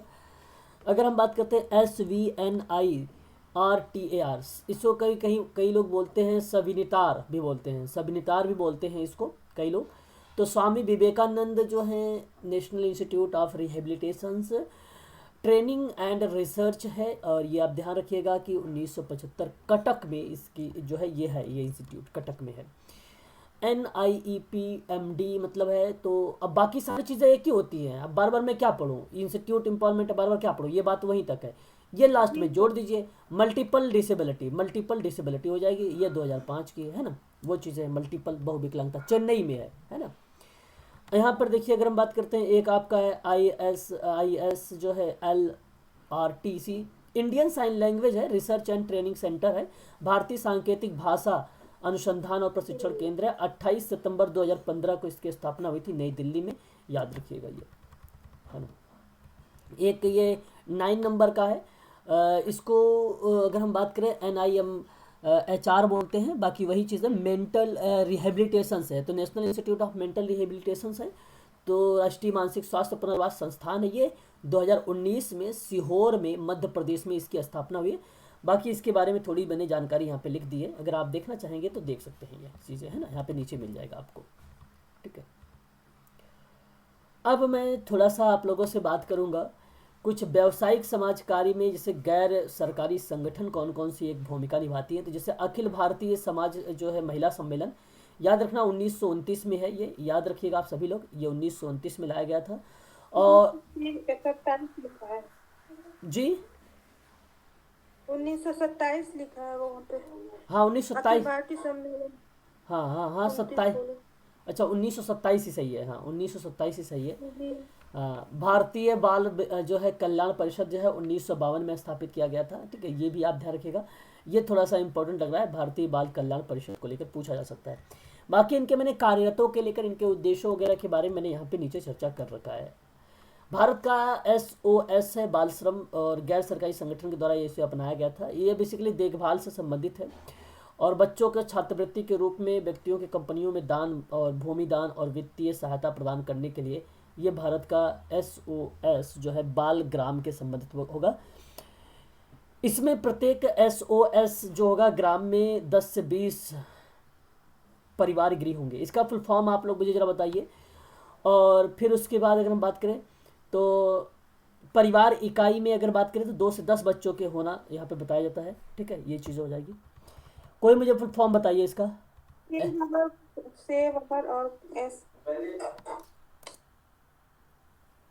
सेव आवर सॉइल, हाँ जी सर, सेव आवर सॉइल। अच्छा यही बता रहे थे आप, चलो फिर ठीक है। तो अगर हम बात करें यहाँ पे स्वैच्छिक स्वास्थ्य संघ जो है स्थापना 1970 में हुई थी, आप इसे भी ध्यान रखिएगा कुछ संस्थाओं के बारे में बात कर रहे हैं हम लोग, है ना, शैक्षिक संस्थाओं के बारे में। एक आता है कैरेट्स इंडिया, जो है क्या है, अगर इसके बारे में पूछे तो ये एक प्रकार का महासंघ है। Catholic bishop Congress of India आधिकारिक राष्ट्रीय संगठन है। इसकी स्थापना जो किया गया था, कैरेट्स इंडिया, कैरेट्स इंटरनेशनल के महासंघ के सदस्य थे कैरेट्स इंडिया। इसकी स्थापना जो हुई थी 1961 में। गरीबी उन्मूलन, आपदा प्रबंधन से राहत, पुनर्वास के लिए काम किया जाता था कैरेट्स इंडिया 1962 का। तो कभी कभी प्रश्न पूछता है आप लोगों से ये सारे के सारे। गैर सरकारी संगठन में MS स्वामीनाथन अनुसंधान एक प्रतिष्ठान है। समाज कार्य में इसका स्थान की बात अगर हम करें, MS स्वामीनाथन अनुसंधान के प्रतिष्ठान में तो 1988 का है, और ये बेसिकली वही है, इसका पूरा नाम है MS स्वामीनाथन रिसर्च एक प्रकार का प्रतिष्ठान, है ना, ये चीज़ें मिल जाती है। पंजीकरण और इसके गैर लाभकारी संगठन, इसका आप नाम थोड़ा सा याद रखिएगा, फुल फॉर्म का भी, और फुल फॉर्म यही नाम से है, ठीक है। जॉब के लेकर मतलब उसके कार्य के लेकर, और फिर उसके बाद प्रकृति, नौकरी, महिलाओं को जो है एडेप्टेशन में, अनुकूलन में अभिविन्यास उपलब्ध कराने की बात करता था। पर्यावरण की दृष्टि से टिकाऊ सामाजिक विकास के बारे में बात हुआ करता था, ठीक है, ये ध्यान रखिएगा। और उसके बाद अगर आप बात करें तो एक है सोसाइटी रजिस्ट्रेशन एक्ट है 1860, ये आपको पता होगा, आप अच्छी तरीके से जानते हैं, 1860 है।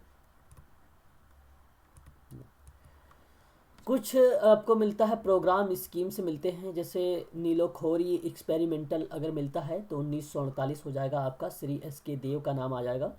इटावा पायलट प्रोजेक्ट के बारे में बात हो तो अल्बर्ट मेयर का नाम आ जाएगा, 1948 का ये भी है। CPD का मतलब होता है CDP, मतलब कम्युनिटी डेवलपमेंट प्रोग्राम होता है ये। यहाँ पे आप देख सकते हैं यही चीज़ें मेंशन की गई है। 1952 का है, ये लाया गया था, ये बहुत ही इंपॉर्टेंट स्लाइड है। NES की बात अगर मैं करूँ तो नेशनल एक्सटेंशन सर्विसेज है, ये 1953 का है, ठीक है। और अगर हम बात करें कम्युनिटी डेवलपमेंट ब्लॉक की बात करें, यस CDB की अगर बात करें तो 1954 का हो जाएगा। पंचायती राज की बारे में बात करें तो डोमेस्टिक के पॉइंट ऑफ व्यू से अगर हम बात कर रहे हैं यहाँ पे, तो ये आपका सही जवाब हो जाएगा ऑप्शन नंबर ये कि 1957। तो इतने वर्ष आप लोग थोड़ा सा यहाँ पे ध्यान रखिएगा, ठीक है, ये भी इंपॉर्टेंट है अपने आप में, है ना, इसको आप समझिएगा अच्छे से। टेक्नोलॉजी से डेवलपमेंट में अगर बात किया जाए तो इसमें भी कुछ चीज़ें दी गई हैं, ठीक है। तो मैं आज के लिए इतना ही रखता हूँ, आगे मैं इससे आगे चर्चा कर लूँगा ना आप लोगों से। आप लोग जाइए थोड़ा सा नाश्ता वगैरह भी कर लीजिए, ठीक है।